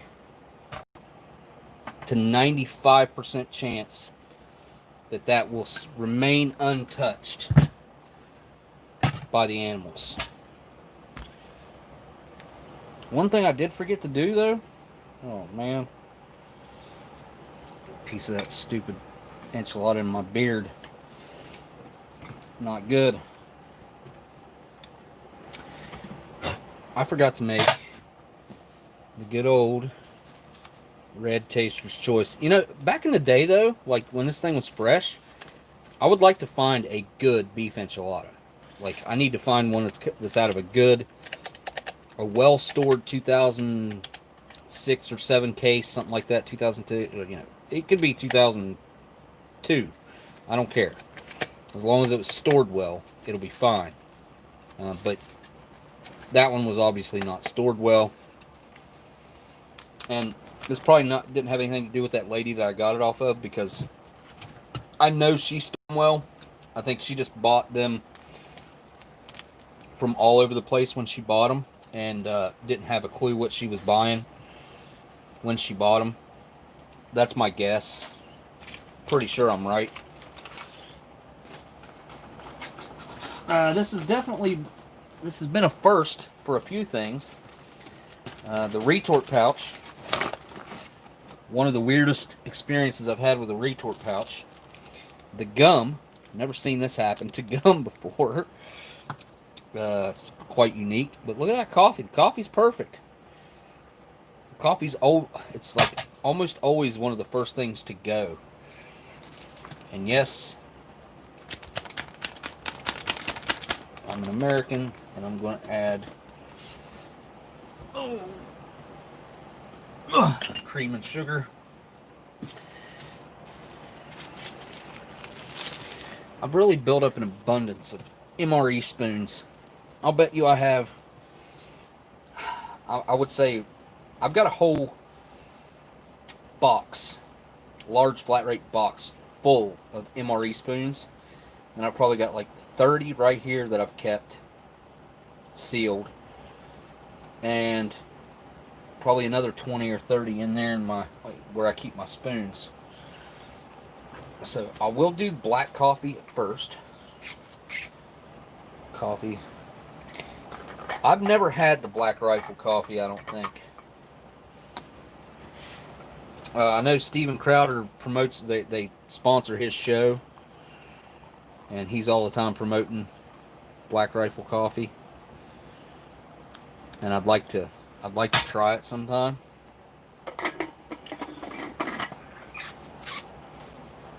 I just need to commit to get it. I don't know anywhere I could buy it locally here.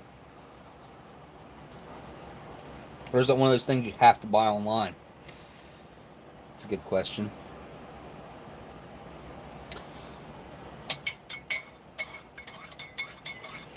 Yeah, Buyer Boys, they've made instant coffee, well, since the beginning. It's cool because their instant coffees look like MRE packs. Like they have, what do they say on the top? BRC or something, Black Rifle Coffee, I think.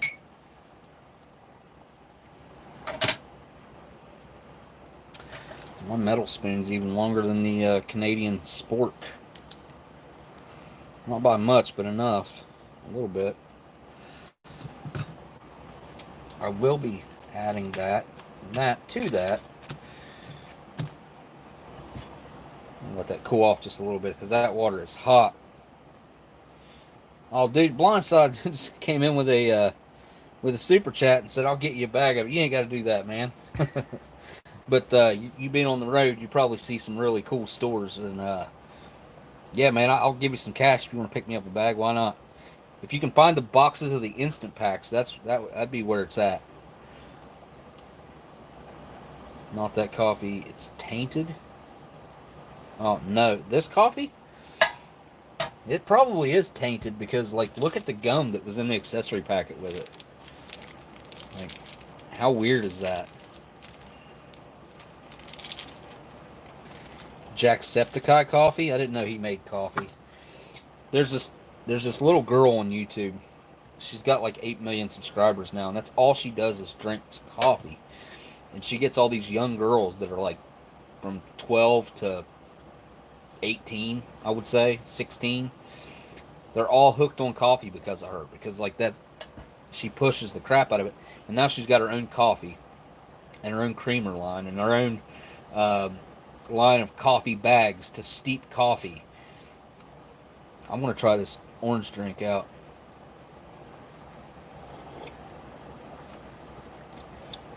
Thank you for that super chat again there, Blindside Dude. Oh, wow, that's actually really good. It's fantastic.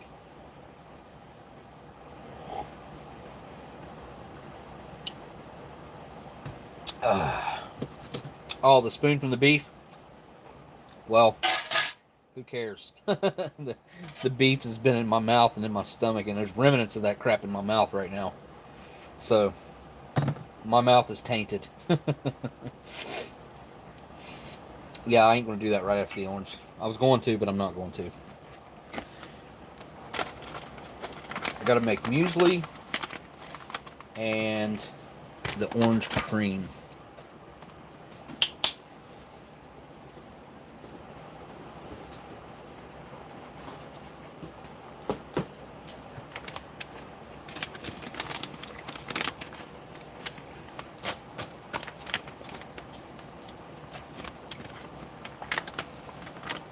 I'm actually going to measure out 50 milliliters of water on this.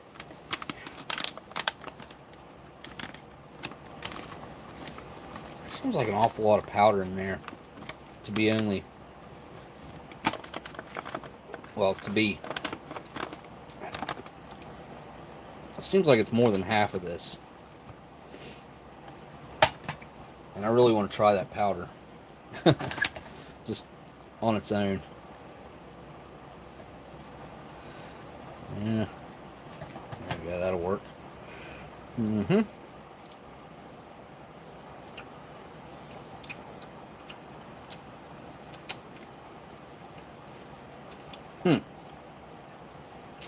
Very lightly flavored as far as the orange, but it's got a really weird texture to it. And it's very tangy. Like almost like sweet tarts are, really tart and tangy. There's no point in the refried beans now. And we can take a look at them, I guess. Might as well. Let's see what the refried beans look like. Beans. Beans. Beans. Oh boy. Yep. Look at that separation right there too. Oh man, there's like liquid in there.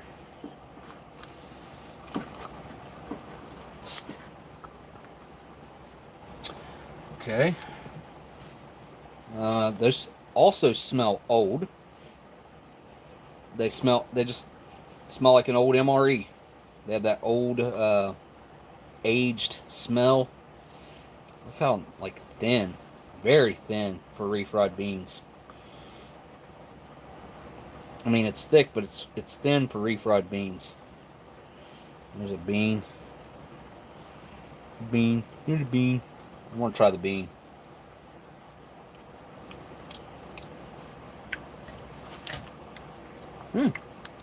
Wow.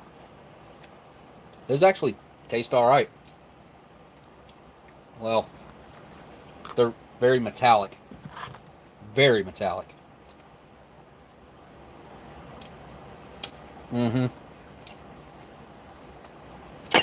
Whoops. Cleaned the spoon off the best I could. Use my shirt. Alright, I think that pulled pork's probably good to go. I would say. I don't know how long it's been in here, but I would say it's probably good.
had to double check there.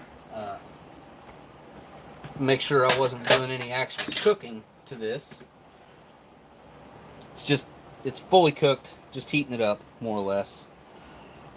Well, more. That's exactly what we're doing, just heating it up.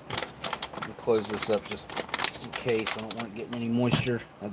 It's been so freaking humid. It's not even been funny. It's been ridiculously humid.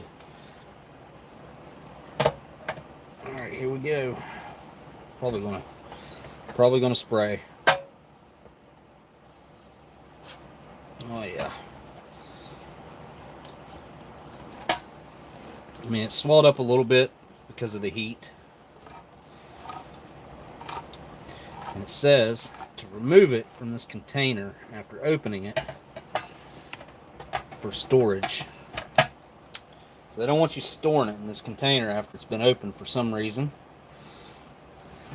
I'm not exactly sure why that would be, but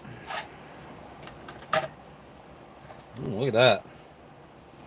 Okay. Oh, wow. A big old spoonful of that up in here. Look at that. That smells really good. Big old chunk of pork right there.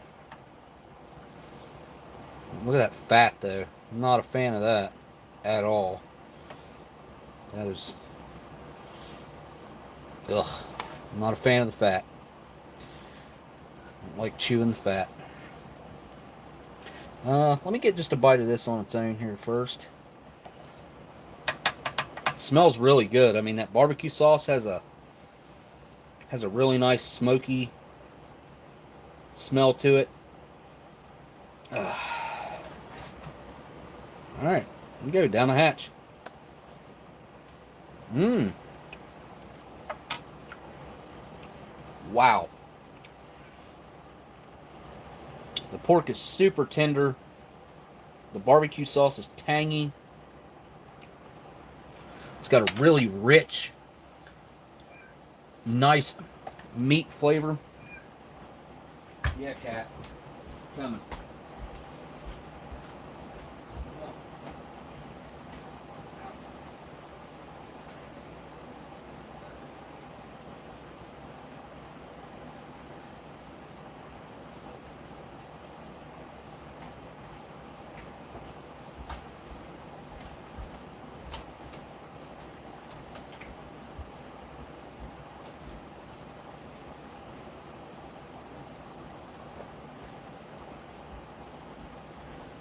One thing I'm noticing, as far as the aftertaste goes, is it's got a whole lot of that can taste.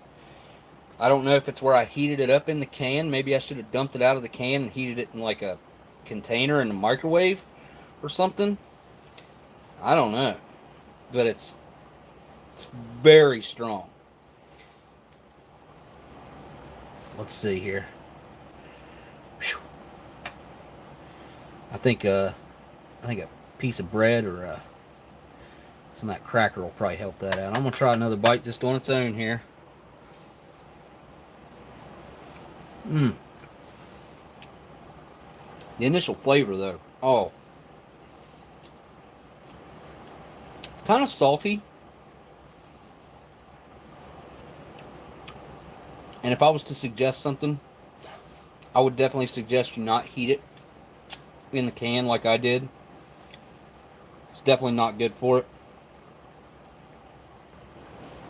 I just bought some bread at the store day before yesterday. Let me go grab it.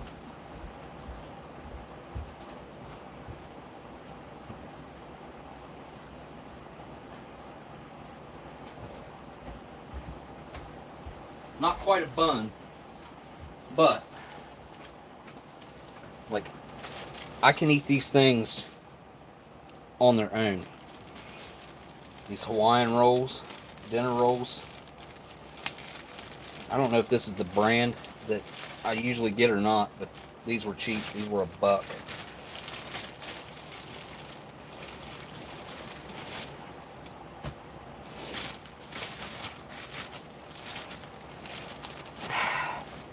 Well, they smell alright. They don't smell as good as I remember, though. Yeah, I've only had these once or twice before, and the last time I had them, I do remember this. I was really hungry. I hadn't eaten anything in a while, and the only thing I found were these Hawaiian rolls, and I grabbed a roll and was just eating it by itself, and it was so good, just on its own. I was really surprised, but I was super hungry too, so I don't know if that's why it was so good or if they're just really that good. But about to find out what it's like with some pork on it. I know that, which I should have tried this. Here, let me try this bread on its own first here.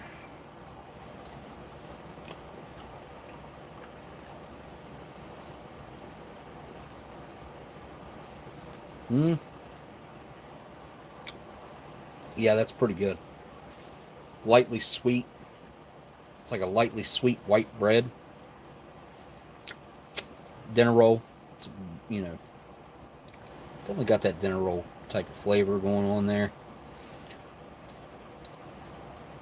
The more pork, the better here. It's going to be a really messy bite. I can already tell. But let's see.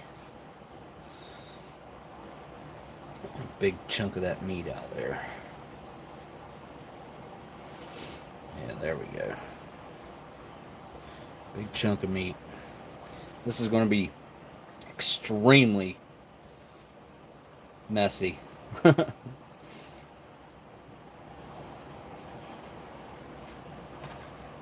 Mm.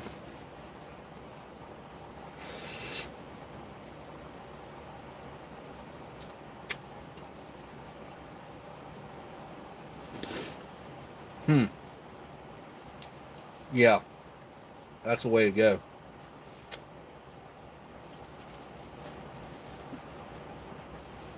I'm noticing though, it is really salty.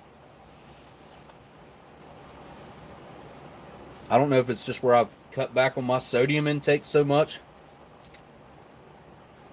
because I have been noticing that things that I didn't used to think were salty taste salty to me now, but usually not a lot. This tastes salty.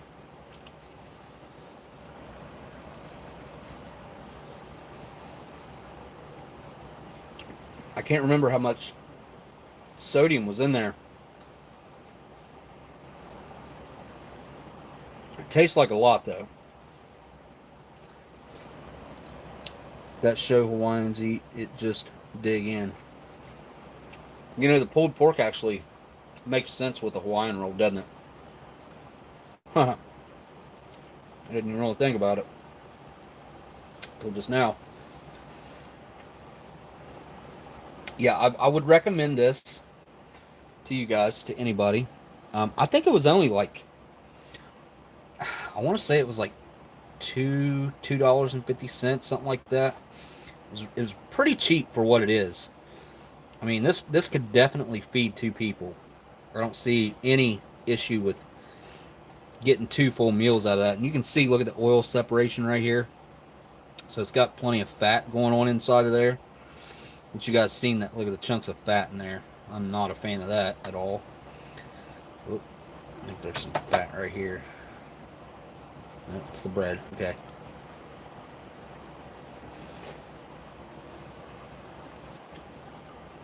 Oh, yeah. Got a lot of the can taste in that bite. I don't know why. Some bites are worse than others. It's my main complaint here. It just tastes like the can. A lot. And it's probably my fault for boiling it in the can. It doesn't say on the package to take it out of the can though, or I would have.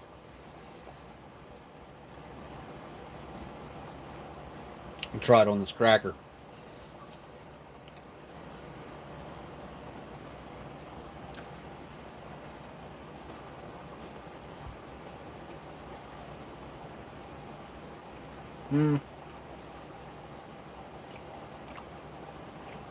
I don't know what it is about the cracker, but it cuts through that packaging and metal flavor.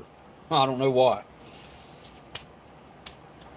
I don't know if it's the malted barley in there that's really strong that overpowers it, or what. This, I'm picking up a lot of sweetness, like brown sugar and tomato. I pick up a lot of tomato, like really ripe, sweet tomato. Some onion, definitely picking up on some onion in here. What else? Some just, it's a very classic barbecue flavoring.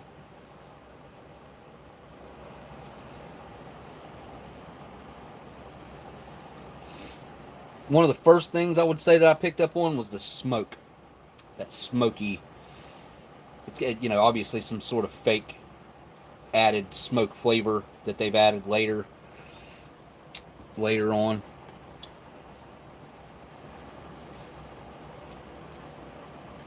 Yeah, these rolls are good enough to just eat on their own. That's for sure. Yeah, that's pretty much all meat right there. Let me see if I can get it ripped open. I'd like to show you guys the inside of that meat. Yeah, there we go. Nice pink color to that pork. Oh, there's a real good look at it. Look at that. So yeah, some really nice, healthy looking meat.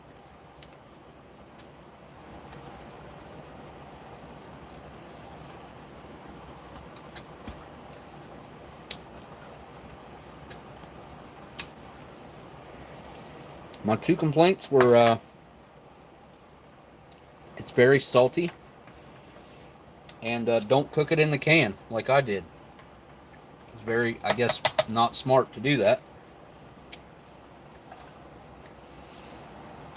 Let me ask you guys, would you guys have just thrown the can in boiling water, or how would you guys have cooked that?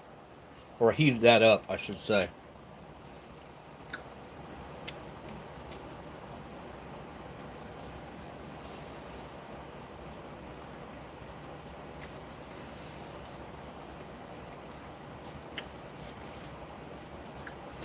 First shark watching, what? Oh, first shark watching and seal watching of this trip.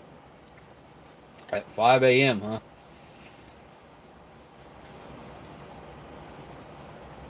Are you on the East Coast, or where are you at? Might still be early for you if you're on the West Coast.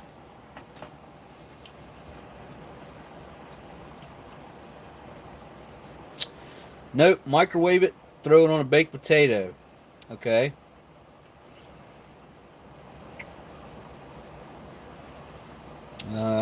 Or you will have to look back and see the retort pouch came apart. Yeah, it was awful. Retort pouch was so bad. There's what was in the retort pouch. Ah! It looks like a freaking horror show or a horror movie. Alright, I'm going to do a sip of this coffee right now so I can add the cream and sugar to it and see how it is.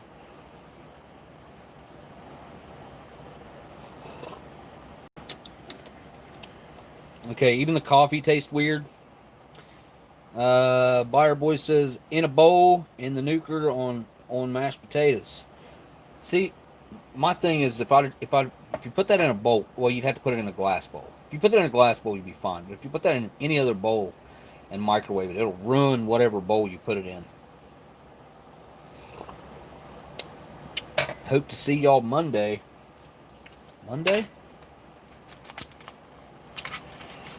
Dish, micro, or on it, or saucepan. Yeah, okay. Yeah, that makes sense, James.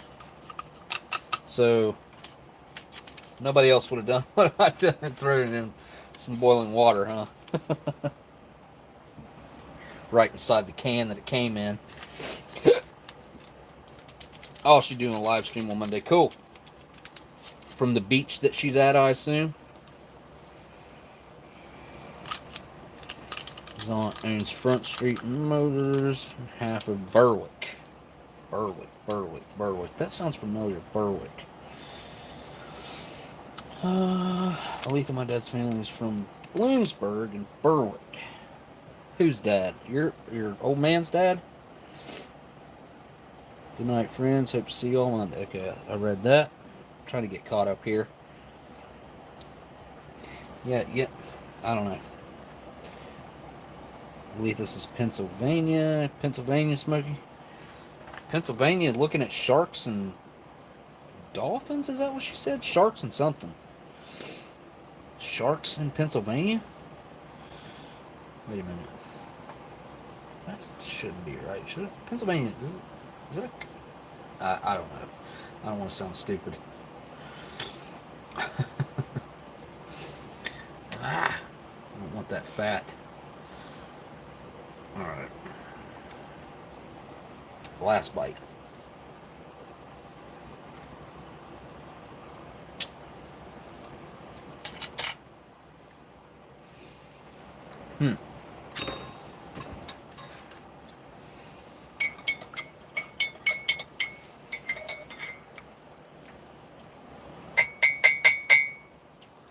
Cape Cod, okay.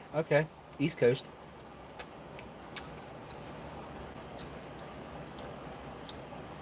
Won a lot of state championships back in the 90s. Yeah, any plastic with tomato is a no-go. Yep, that's right. I've learned my lesson years ago. Ruining different types of plastic containers, Tupperware-ish type stuff.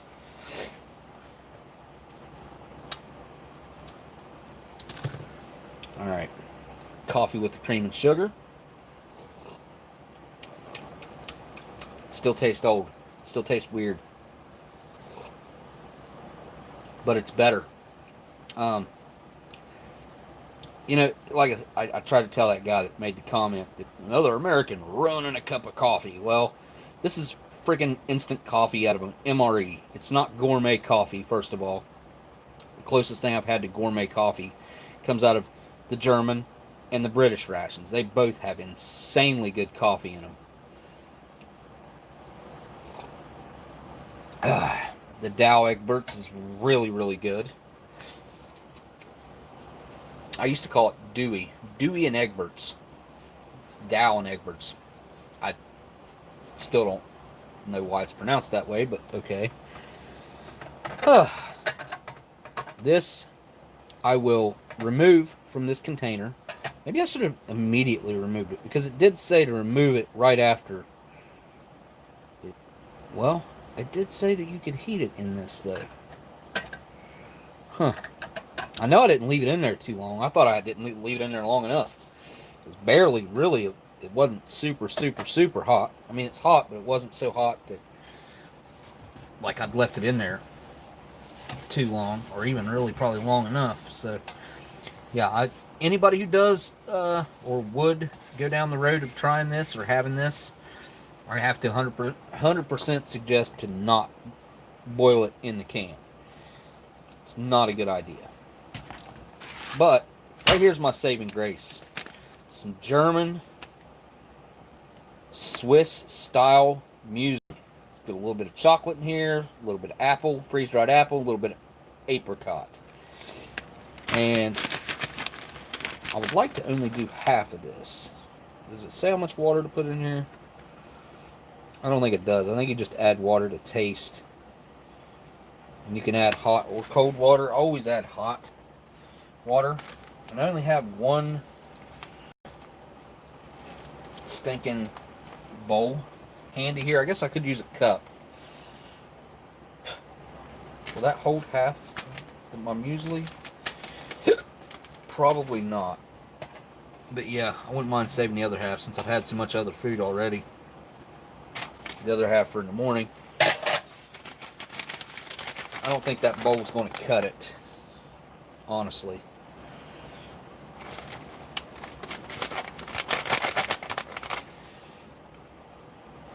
And I wouldn't mind whipping up that cream in a cup either. I think it'd make it a lot easier to mix.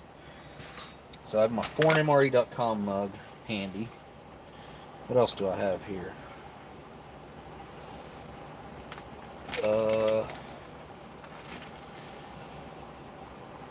man, I got coffee on my original. I got something on my Huggy. This is an original one. This is one from the first meetup. I guess I could probably wash that, but that'd be a risk. I'd be taking a risk for sure. I don't know about this. This cup's too dirty. I've had cigarettes down in it and everything else back in the smoking days. What else do I have here?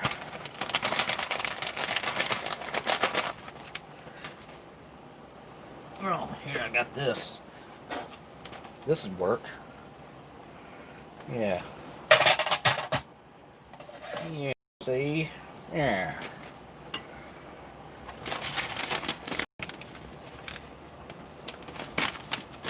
It's not a resealable pouch. I thought this was a resealable pouch.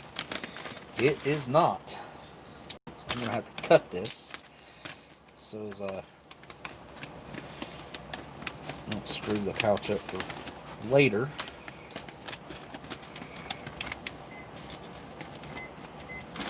Did I just cut that and it is a zip seal? I think it is. Maybe not.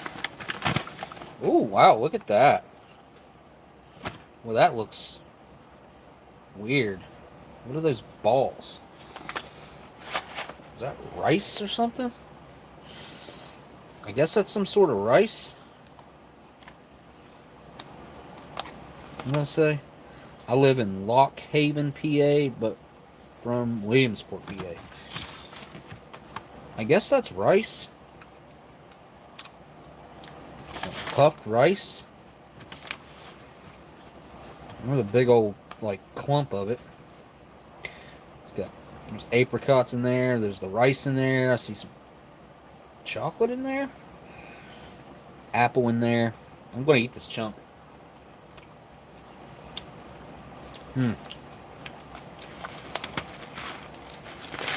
Yeah. Sweet and tangy. Fruity. Here's what I'm going to do. I'm going to dump it all out. See how much is there.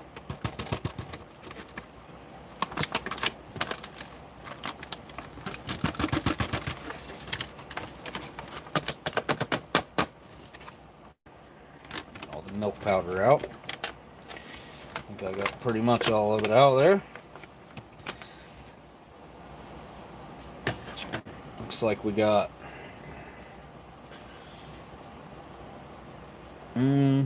about 2/3 of a cup in there. Kind of hard to show you guys. You can see there are little chocolate chunks in there though. Let's see here. Get it leveled out. A little over half a cup, I would say. Okay. Alright, put about half of it back in here.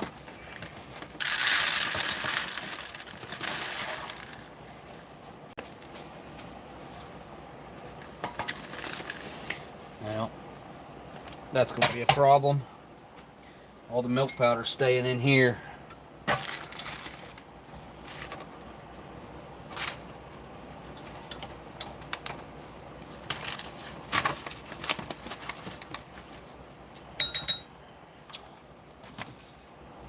Let's see.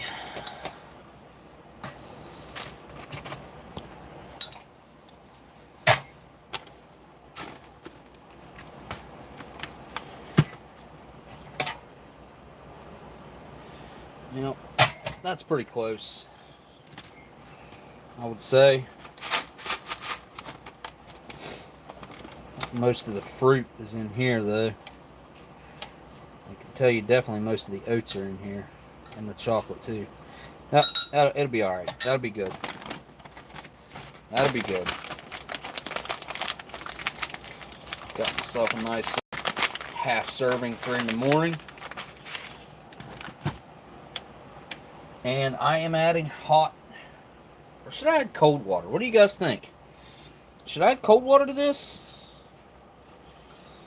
I mean, I think it's probably meant for hot water, but if I put hot water, that chocolate will definitely be gone. You won't even taste it, for sure.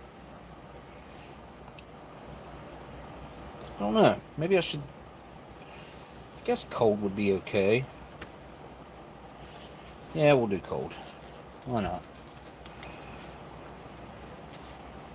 Yes. Double O. I will be. I think I'm to the point now where I'd feel safe doing it without having any repercussions. And I could probably even enjoy one per Saturday per stream. And then if I happen to film or something like that, I think I just put way too much water in that. Like a doofus. Should I try to dump some out? Yeah, screw it. Mixing it up. Look at all the friggin' rice.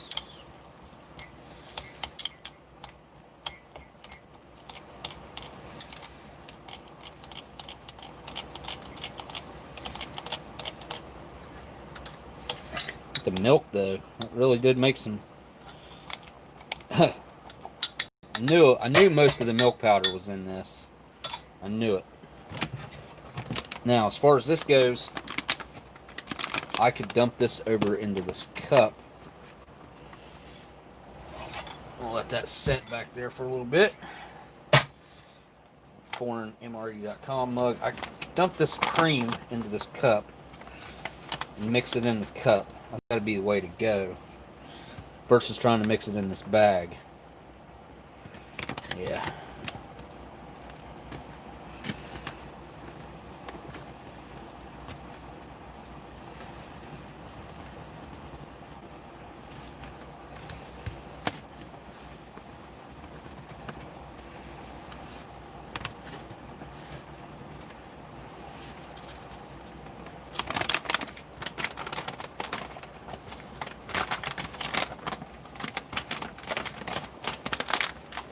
Okay, and I don't have a measuring cup now.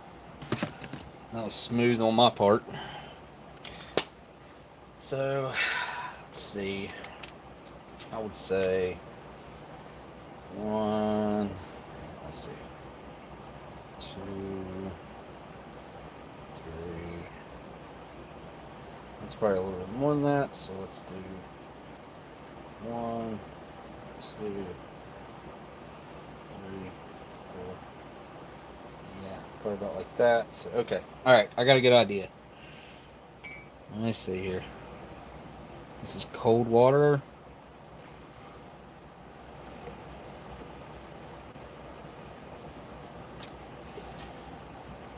This is orange. What is this? Orange cream dessert? Is this mousse? What is this? Instant dessert cream. Freaking refried beans. I knew they was gonna fall over.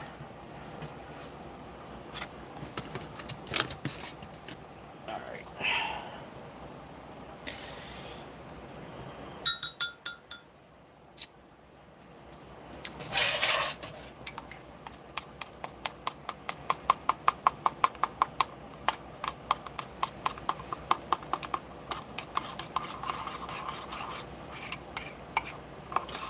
That's obviously too much water, I do believe that, or it's going to thicken up after sitting here a little bit.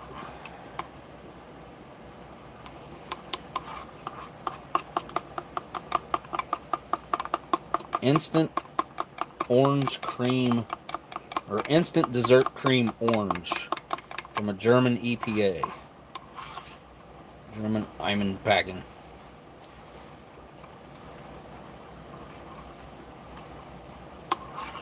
Yeah, that's gonna.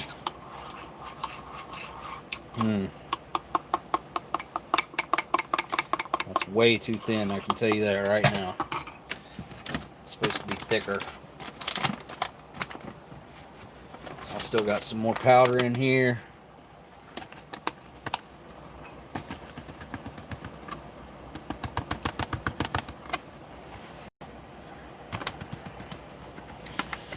Just want to save a little tiny bit just in case I wanted it for the muesli. Not much. I might have to dump it all in here anyway.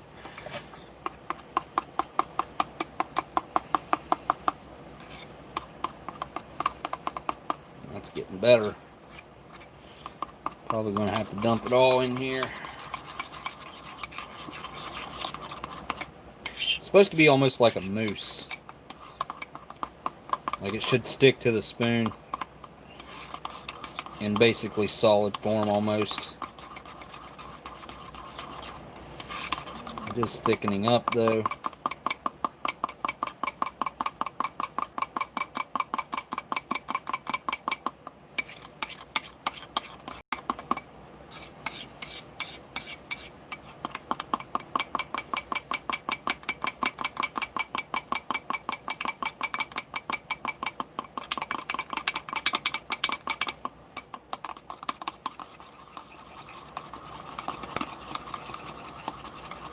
Kind of like whipped cream. I mean, you got to kind of,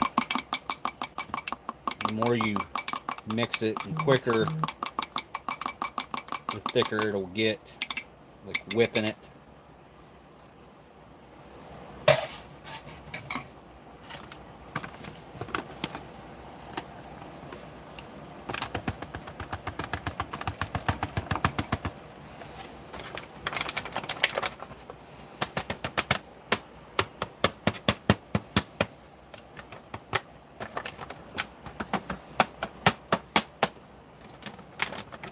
Trying to get it all out of there. It's not easy. The way these bags are with that gusseted bottom. See how it all like sticks in the flaps there?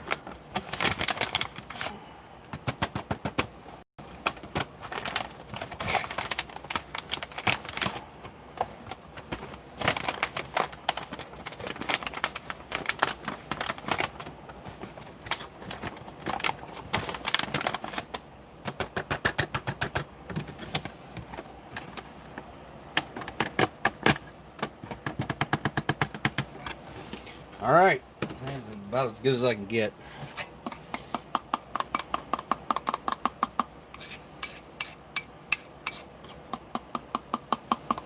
Yeah, it's starting to look a little bit more like cake batter, which is not where it's supposed to be at, but it's getting closer. I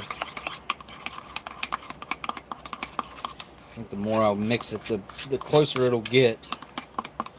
It's literally supposed to be like a whipped cream, basically. Oh, Rachel Sunshine's the one that wanted me to mix this up, and she's gone. That's all good. It'll be good with that cookie, I can tell you that.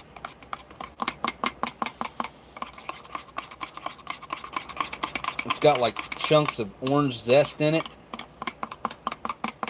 Like real fruit is actually in there. Must be like freeze-dried slivers of orange that was in the powder. It's a little bit chunky, I would say, right now. Should be a little bit less chunky than that, I think.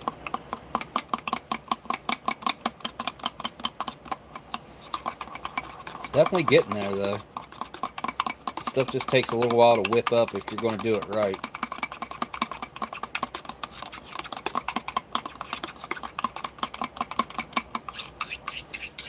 Of course, making this was in a video, you could cut all this time-consuming stuff out. And if you were out in the field and you didn't have nothing better to do, I mean, making your dessert up could be fun, you know. But basically, you dump your water in. Mix it up real good, even with your fingers in that pouch, and then you could just set it down and walk away from it and let it thicken up. But see, it's starting to look a little more like it's what it's supposed to look like. It's literally supposed to be like a mousse.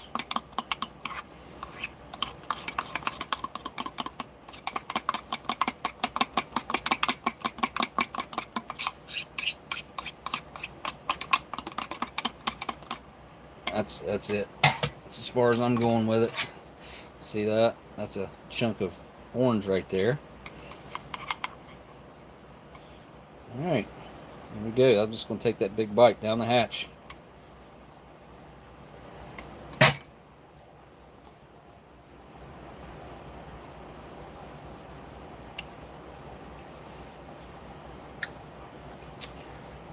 So that's not overly sweet. It's definitely creamy.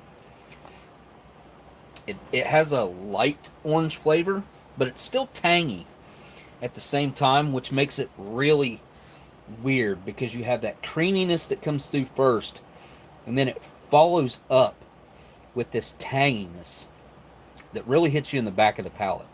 Like, kind of on the sides of your tongue in the back is where the tanginess comes through at, which is really pretty amazing how specific that can be. Let's try the orange creamsicle cookie with the what is this again? The instant dessert cream orange.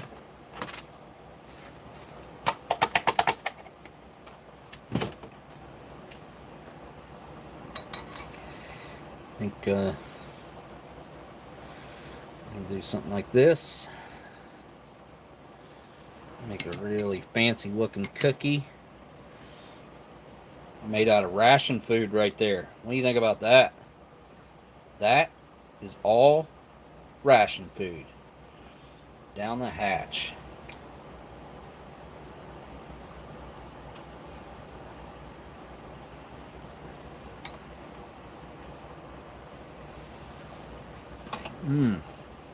Oh man.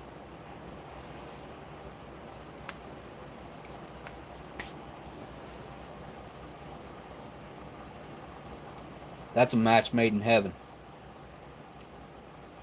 Oh man. The richness of that like shortbread cookie with that, like, I would say orange flavored white chocolate that's in there. This really brings out that orange flavor that's in the cookie, and it just becomes this really nice, smooth, creamy, and this is nice and cold, so you get a really nice sharp hit of orange, and the richness of this cookie mixes really well with that light sweetness of this dessert cream. I mean, it's like perfect. Look at that. I mean, what are the odds of having an orange creamsicle cookie and orange dessert cream together? Like, the odds of this are very, very rare. But this is like a special, rare dessert that you could... I would order this at a restaurant and be extremely happy with what I got. Have like this orange dessert cream on the side, or just all over the top of it with like a really nice fluffy pile of this orange dessert cream beside the cookie with the pile of orange dessert cream on top. Oh yeah, this is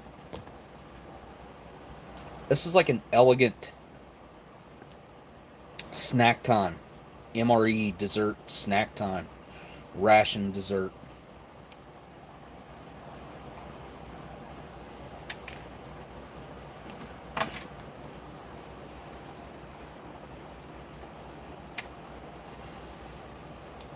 I wish I could share this with all you guys. It's one of those things, it's like, I'll probably never have this again. I mean, it may stay on my mind so much that I seek it out and make it happen.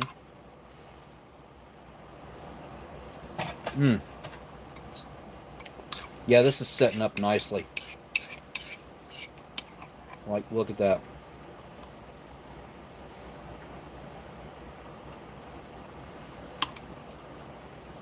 It's basically like a pudding. It's about the consistency I would like to have a pudding, you know? But it's thinner than what pudding would be. I couldn't take a bite of pudding off a spoon like that. It would gag me. This is like really thin and airy. And it just dissolves really quickly in my mouth. I'm telling you, this is one of those things that I don't want to stop eating it. This really is probably one of the one of the more special desserts that I've ever had. It's like, again, like I said, it's just kind of a weird coincidence that I have the orange creamsicle cookie with the orange dessert cream. They just marry perfectly together. And it's like this match made in heaven of two ration desserts that would never meet in a normal circumstance. These two ration desserts would never see each other, but here on this live stream it just happened to happen today. So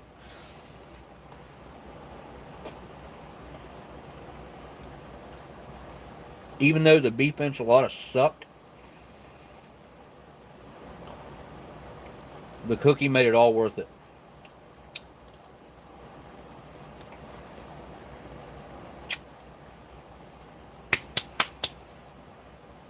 Yeah, I'm quite impressed. Hey, Ethan, what are you doing, buddy?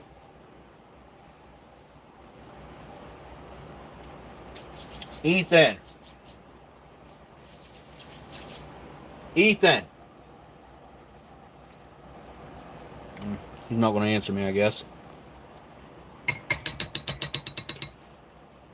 Save a little bit of that for later. I'd like to share it with the kids, and this has really soaked that water up. Holy cow. And I used the cold water in this too.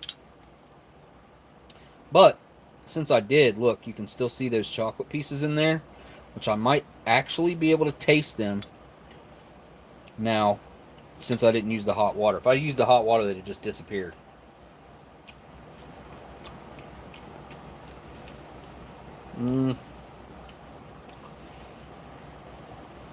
Actually, yeah. I could taste that in that little bite that I took, but it was really concentrated chocolate bite. I'm gonna take I want a giant bite right now. Some of that milk up in there.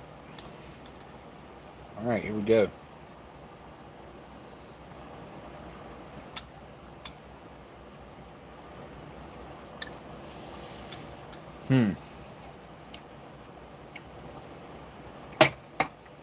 That tastes okay. I'm curious whether or not this milk powder started to go off, maybe.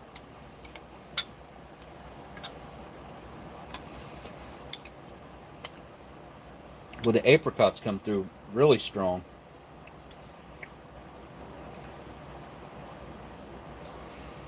A little chocolate piece.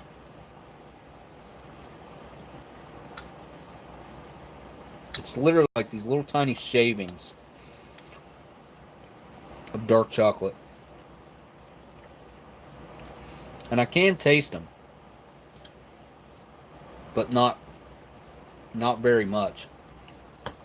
It is like an accent flavor, I would say. Main thing that's coming through are the grains. Obviously, that's a lot of the flavor. But the apricot, that's a lot of the flavor here. I mean, that is a really quality looking bite of muesli. Really nice looking oats in there. That little puffed rice, which is really soft now and got a weird texture to it. And got the little dark chocolate slivers in there.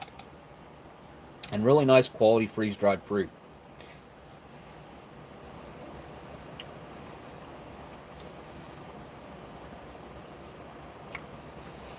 I swear it's got this really weird, funky initial flavor though. Almost like that milk powders went bad.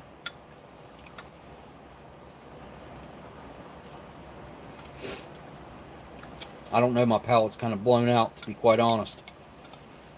I mean, I'm still tasting stuff the way it's supposed to, but it's just not, it's not as prevalent.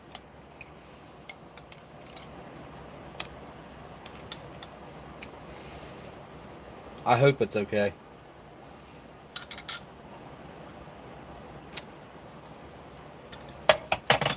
If not, I'm going to have one heck of a stomach ache. Almost forgot about these.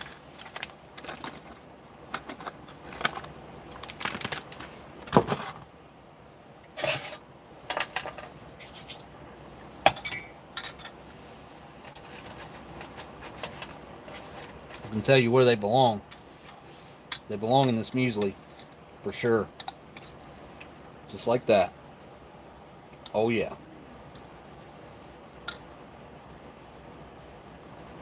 Oh.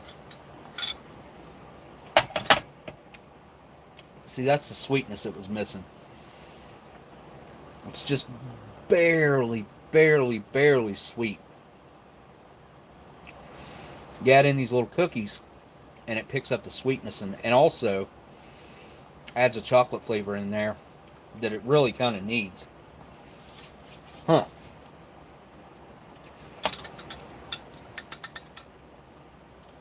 Well, let me look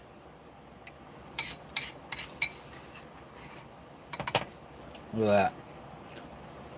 It's really setting up now. A little bit of that dessert cream with a little bit of the muesli. Let's see how that is.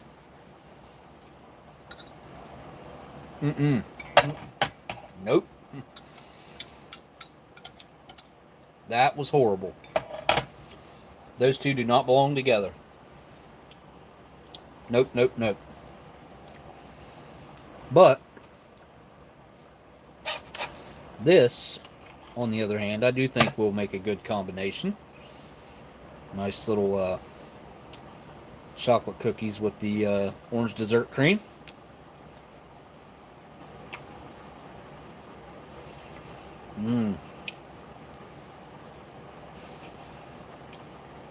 Yeah, that's pretty good. It's got a really nice texture mixed together.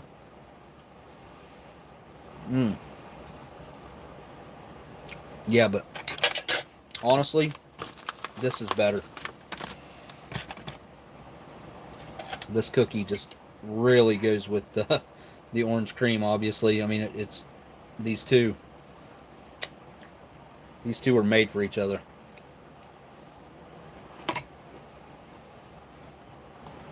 I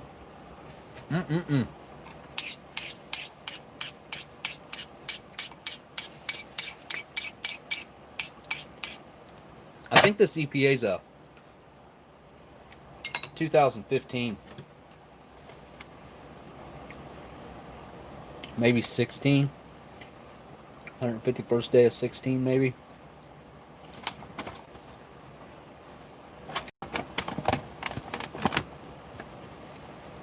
Oh, well, right there's the best. Yeah, it's probably 16. Best by date, 2019. So, yeah, this is probably a 2016.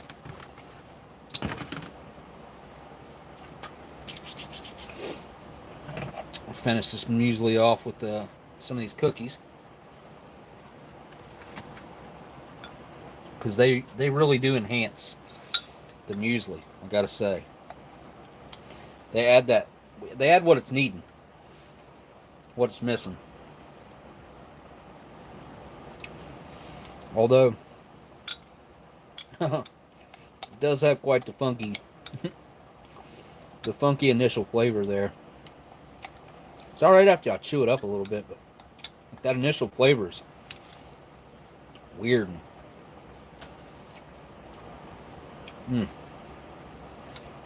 It's really earthy. I mean, it kind of reminds me of like raw oatmeal. Used to just eat dry, raw oatmeal. It's kind of the flavor it reminds me of.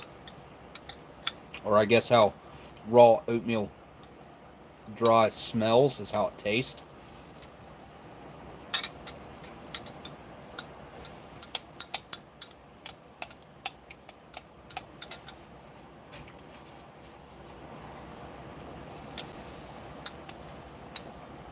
Yeah, if that milk is bad, I'll be getting a stomach ache real soon.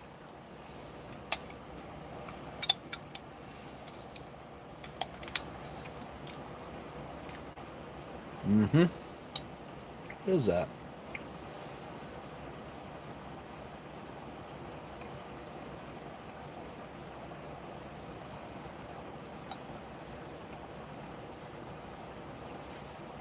Focus, you dumb camera.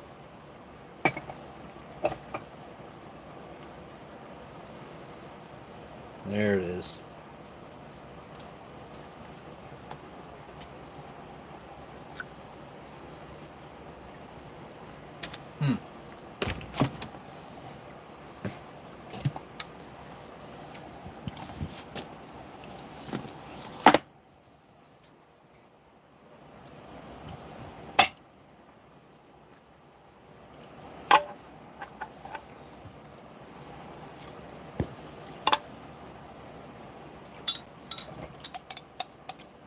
Yeah, those little cookies add a lot to this.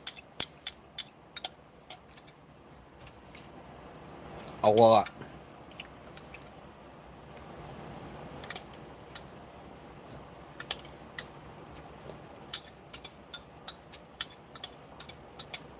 Yeah, I don't think the milk powder's bad. I don't think.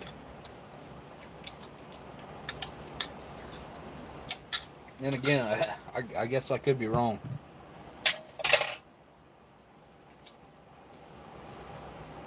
Could be kind of early in the process of going bad.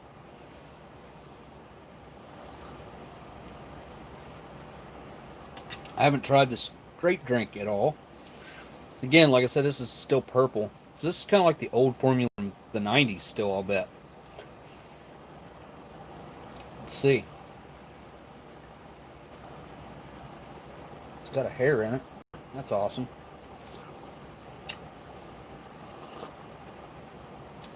Probably more like dust, but still.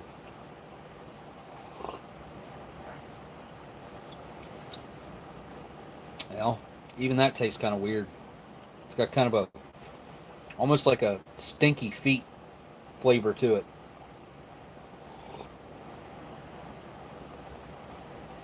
Maybe from the cheese spread. I don't know. The cheese spread hadn't leaked though.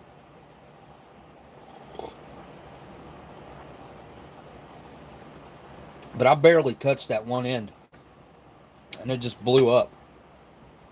And the package did rip too. Ripped open. I forgot to. I was supposed to contact Bob the other day, and he was going to. He got some new products. I haven't watched his newest video, but he did send me a picture of Oreo cream mousse or Oreo mousse for an MRE that he has made up. I don't know. He showed me a picture of it. It looked like it was kind of like mixed up and put onto something stainless steel, a table or a tray. And he sent me that picture. And it actually looked really good.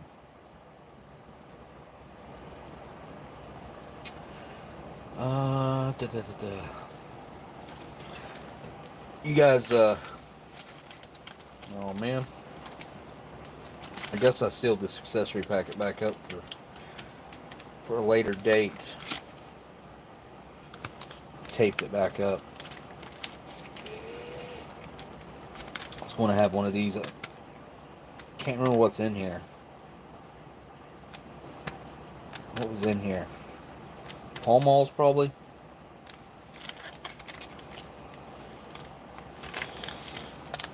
Oh, here we go. This piece of tape. Yeah. Oh yeah. I'm gonna have one. screw it. Okay, yeah, there's 2 left. Alright, good deal. I always leave 1 in the pack. Always leave 1. And then the accessory packet that I took this out of is still complete except for 3 cigarettes. And if I ever give this accessory packet to someone, or whatever the case may be I do with it, or keep it myself and keep it on the shelf, I have a reason to have kept it, because it still has a smoke in it.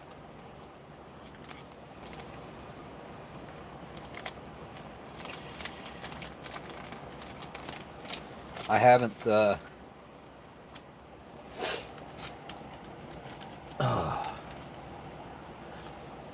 this is probably gonna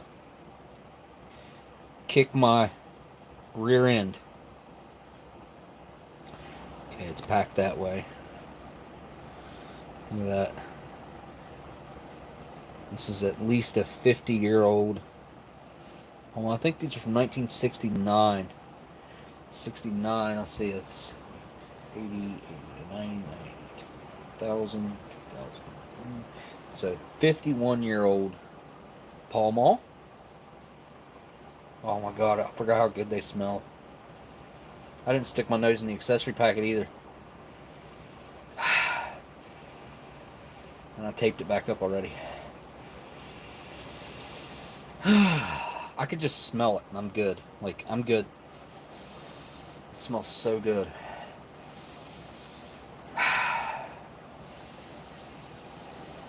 It smells golden, delicious. It's kind of floral. It reminds me of like some really fresh cut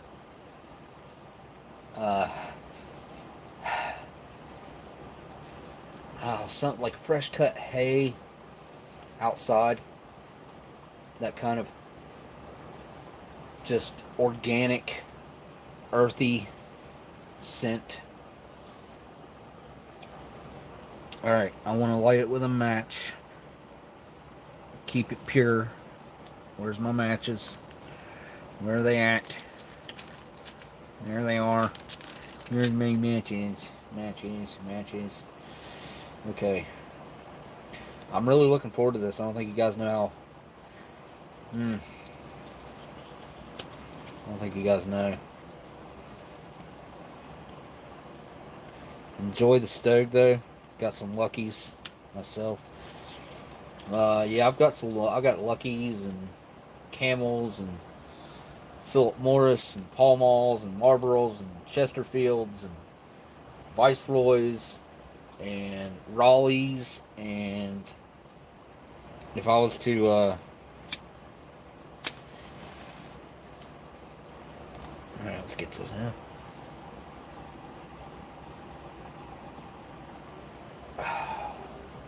Holy crap. Wow. Excuse me.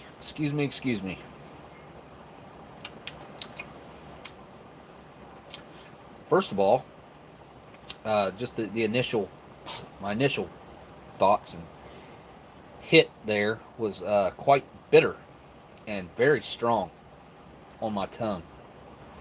Kind of almost like burnt the tip of my tongue. Not like a heat burn, but like a, I guess like a tobacco burn. I don't know.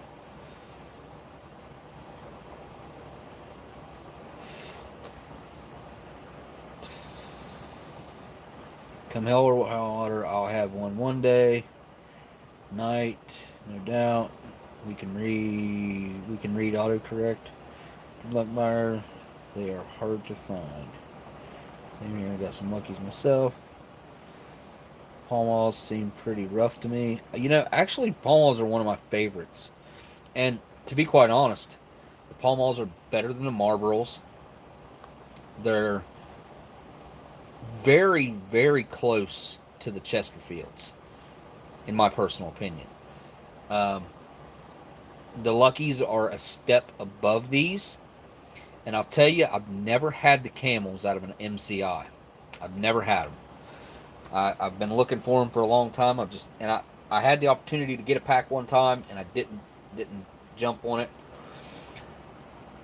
Wish I would have. I remember back in the day watching a Gundog review like 5, 6 years ago. I remember watching the video, and it seems like I'm almost positive he got a pack of camels out of the accessory packet that he opened when he opened up an MCI. He didn't need anything. I think he just opened it up, and he like split one of the cigarettes open. And I threw the rest of them away. I was like, no. Uh, that was a different time though. Which he wouldn't smoke them anyway. This is unbelievably strong compared to how I remember it. And whew, might have a little bit of a buzz. A little bit. Huh. It smells different too than I remember it. I mean, I guess my taste has changed considerably, obviously. Wow. I'm kind of baffled by this. I'm definitely lightheaded.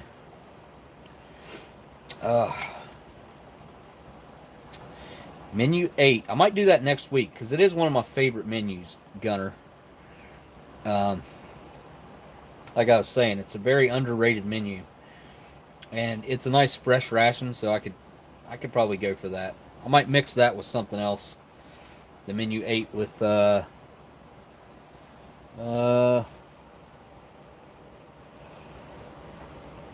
don't know. I don't know what else. I'm sure I can find something. I'll tell you. I need to find. I need to find an MRE or something that I have. Maybe an open something with a bunch of extras or something like that, or open one that has tortillas. See, the smell of them doesn't really bother me anymore.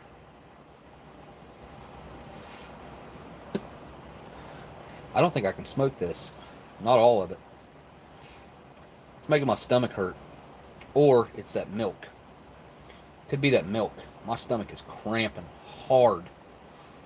Could be both. The mixture of the two.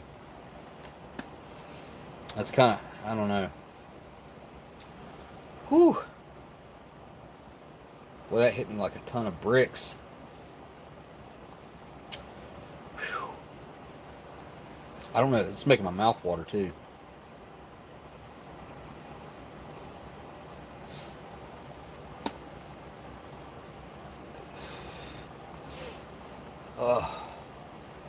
Yeah, I'm very, very lightheaded.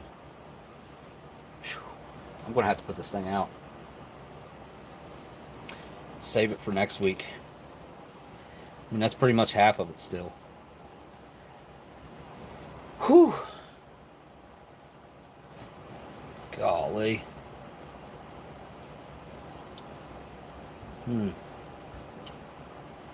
Yep. Things are spinning. My hands are even getting sweaty.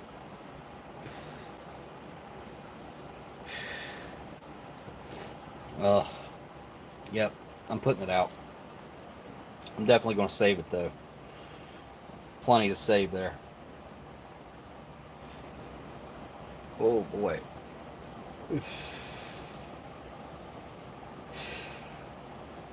You have to give me a second.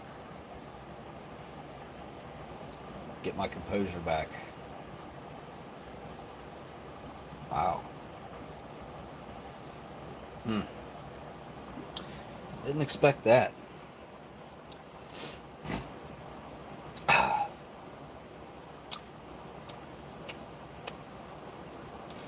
Wow. That was an experience. I'll say that.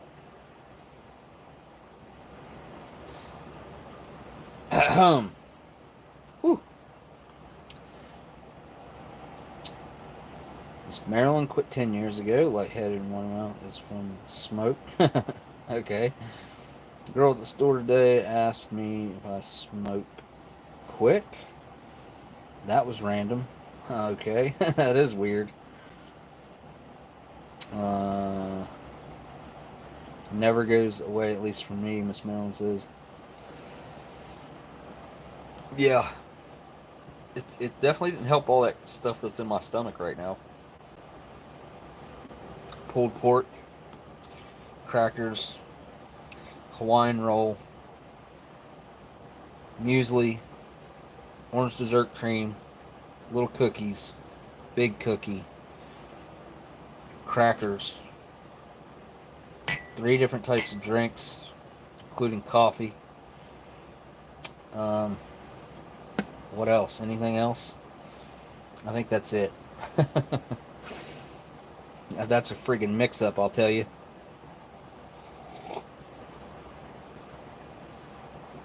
I don't know what it is about the cigarette that made me want this coffee, but it did. I don't know why. It makes no sense. At least it doesn't make much sense to me.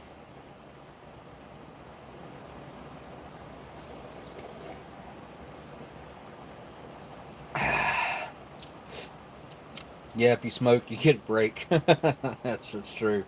It's never made any sense. People don't smoke don't get the break.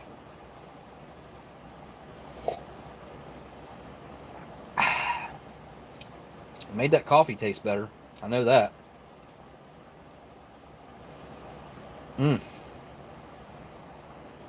That last drink had like all the sugar and cream in it. Yeah, that was good. Real good. Real good. Oop, yep. My spoon is all weird. I was wondering if it had thickened up anymore, but it's definitely turned into a lot closer to that cream I was telling you guys it should be versus what it started out as. Glad I didn't put any more water in it than what I did, and I kept some of the cream in the bag. I gotta take one more bite of this cookie with the cream. I'll save the rest. I'll throw that in the fridge, which will thicken it up even more. But I do want my son to get to try this, so I'm saving a couple pieces of the cookie and enough of the dessert cream to mix with it.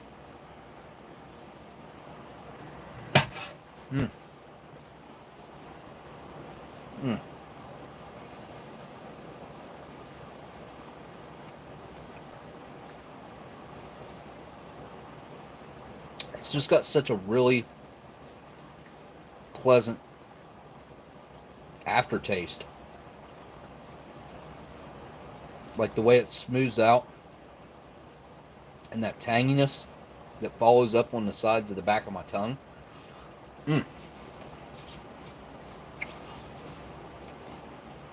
Yeah, I would buy this stuff right here. I'm not sure what other flavors there are of this dessert cream. I assume there's probably chocolate. I think there's like a cappuccino one, if I'm not mistaken.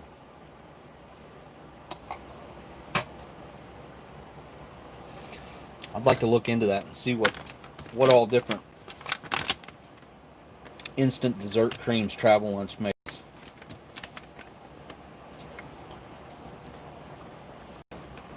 Aqua Plus. I've never noticed that before. Aqua Plus. Huh.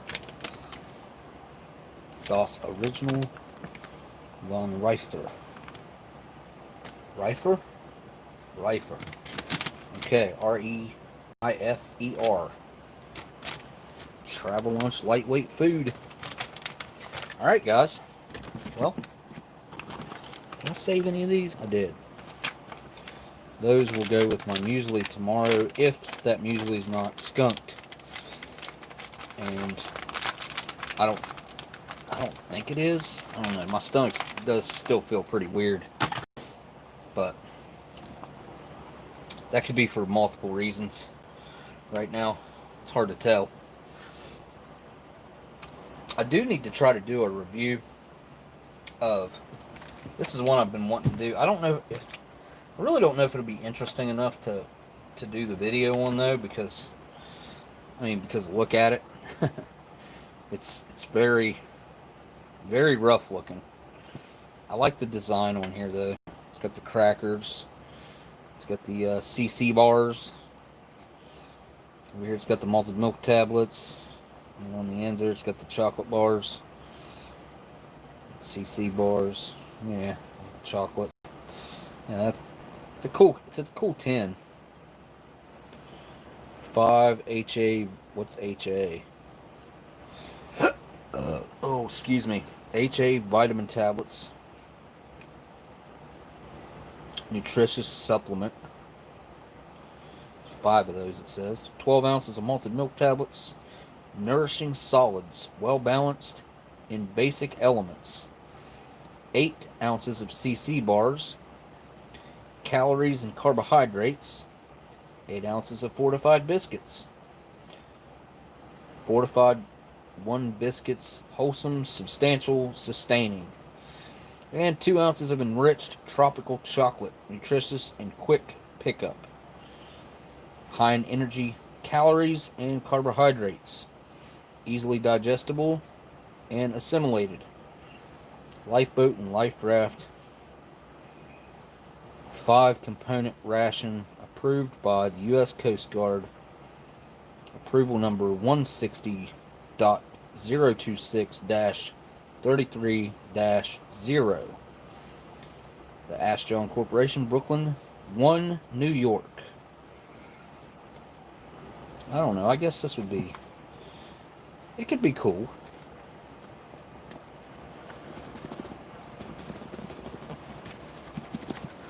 There's not much room in there. That could be a good thing or a bad thing. Either everything's swelled up in there, or it's always been that tight. Which, it does have a dent there. Some other little dents there, like some kid probably hit it with a hammer or something. Which is what it puts me in mind of, with those like little nicks and marks, like somebody hit it with something. Probably a kid. Another one right there. Also down here, it's like 3 little knocks on it there. It's got a dent here, which runs the length of it. I don't even know how that would happen. Probably, I don't know how that would happen. Setting it on a shelf maybe, or squeezing it between something maybe. This side looks pretty good. It's got a dent right there though. On the seam, it's a bad one. And that dent right there. I don't know.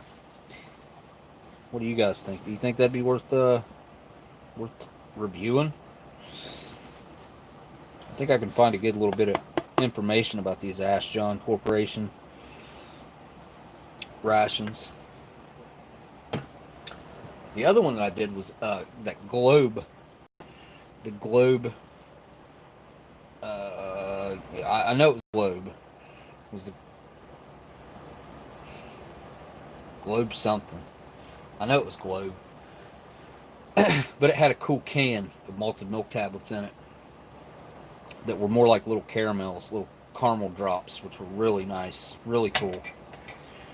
But alright guys, I'm going to wrap this live stream up and say anything's worth a try. Okay, everybody says yes. Okay. I'll tell you the reason. I knew it was like this when I bought it. I knew it looked like this, obviously. But I also knew that it was like really, really, really sun faded. Because that's what does that. It's obviously set in the sun and lost all its color. This thing's supposed to be a really bright red color. Red and gold. So, the reason that I picked it up, which it doesn't have a date on it, which is one thing that bums me out. There'll be a date on the top or the bottom. Somewhere. And there's nothing. Not a dang thing. So I'll have to look into see if I can get a date on the thing. Yeah, it's worth more unopened collectible, but it's also worth documenting. And here's the reason why I bought it to review is because typically when we see someone review one of those, it's in pretty daggone good shape. Like that's the whole goal, with myself included, is to get the best example possible so that the contents will be the closest to original condition as possible, as you know, as close to new condition as possible. But this is the other opposite end of the spectrum, and it's I would kind of like to open it and do a review of it just to see like what the worst looking one I've ever seen. What's it look like on the inside? Did it possibly hold up, even though it has obviously had a rough life of sitting in sun at some points, and most likely kids playing with it at some points to have the marks on it that it does. So it's kind of worth doing a review, in my opinion. That's like I said, that's the whole reason I bought it in the first place, was to see what the opposite end of the spectrum would be like. You know, the worst condition one I've ever seen, and this is the worst of this particular ration of the Ash John. It's the worst looking one I've seen that would still be reviewable. That's not just absolutely covered in rust and rusted through and kind of open and compromised already. This one shouldn't be compromised. That even that dent on the top that's on the seam doesn't look like it compromised it. Doesn't feel like it did. So that's the reason. Yeah, you're right. It, as a sealed ration, it's definitely worth more as a collectible that way. But obviously if I do this, I'll open it from the bottom here, and it'll still present well as a collectible. It'll still look just like this. I mean, it won't look any different.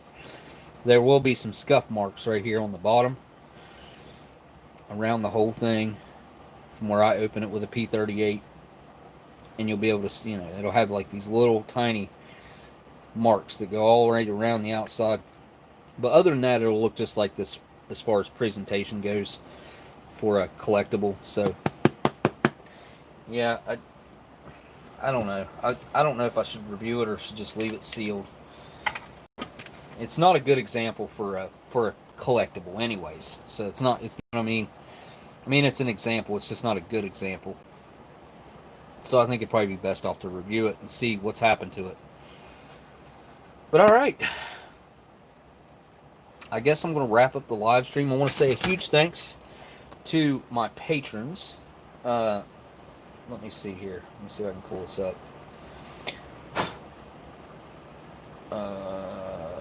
Is it still on here or not? Maybe it's not on here. No. Hang on, guys. Let me see if I can. I want to find something. If I can. Because I got 2 new patrons I was going to mention. If they're still in my notifications here.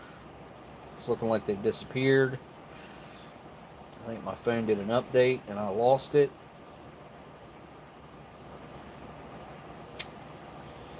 Yep. Anyways, got 2 new patrons over there on Patreon, which is awesome. And I'm stoked to have them. And thanks to each and every one of my patrons over there. Really appreciate you guys. Obviously, that affords me the opportunity to buy stuff like that ration that I just showed you guys. Pick up stuff like that when I can.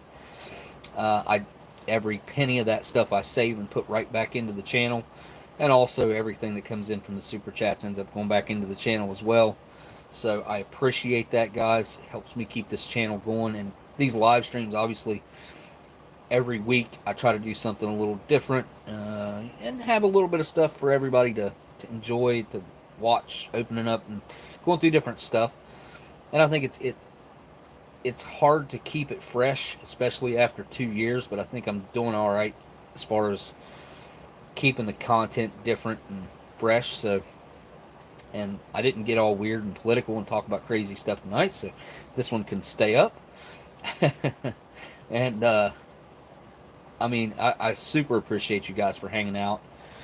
spending your Saturday evening with me and enjoying everybody in this chat right here, which is just, it's the smoke show right here. All these, the smoke crew. That's awesome. Everybody, good time hanging out tonight. Oh man, 2 of the cookies. Huh. But again, I appreciate you guys. Thank you guys for hanging out and watching all this matchup of food. I have a very strange mix of food in my stomach right now, and I'm kind of coping with it. Typically, I just eat a ration, not a mix of 3 or 4 different rations.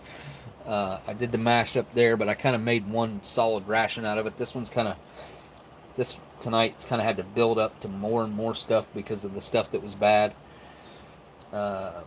which surprises me. Honestly, I thought the beef enchilada was going to be good, but look at that. I'm going to put this outside for the animals, and I'm telling you, 90 to 95% they're not going to touch it. And I have raccoons that come and eat at my house every night, and they probably won't touch that. Raccoons will eat just about anything. I got 3 little baby raccoons that come every single night. I should start filming the little suckers because I think everybody would like to see those things because they're adorable. Right now they're probably about half size of what they'll grow up to be. So they're pretty small. I mean, they're not tiny like they were when they first started coming around, but they're still pretty small. And they're very food aggressive, though. They like to fight each other over food. I don't like to see them doing that because they sound vicious. They sound awful. But at the same time, like, they wouldn't do that to anything else other than their brother or sister, whoever that it is that they're doing it to. So, well, thank you for showing up, Matthew. Matthew Massey. What's up, man? I went to school with a couple Masseys. Galpliss.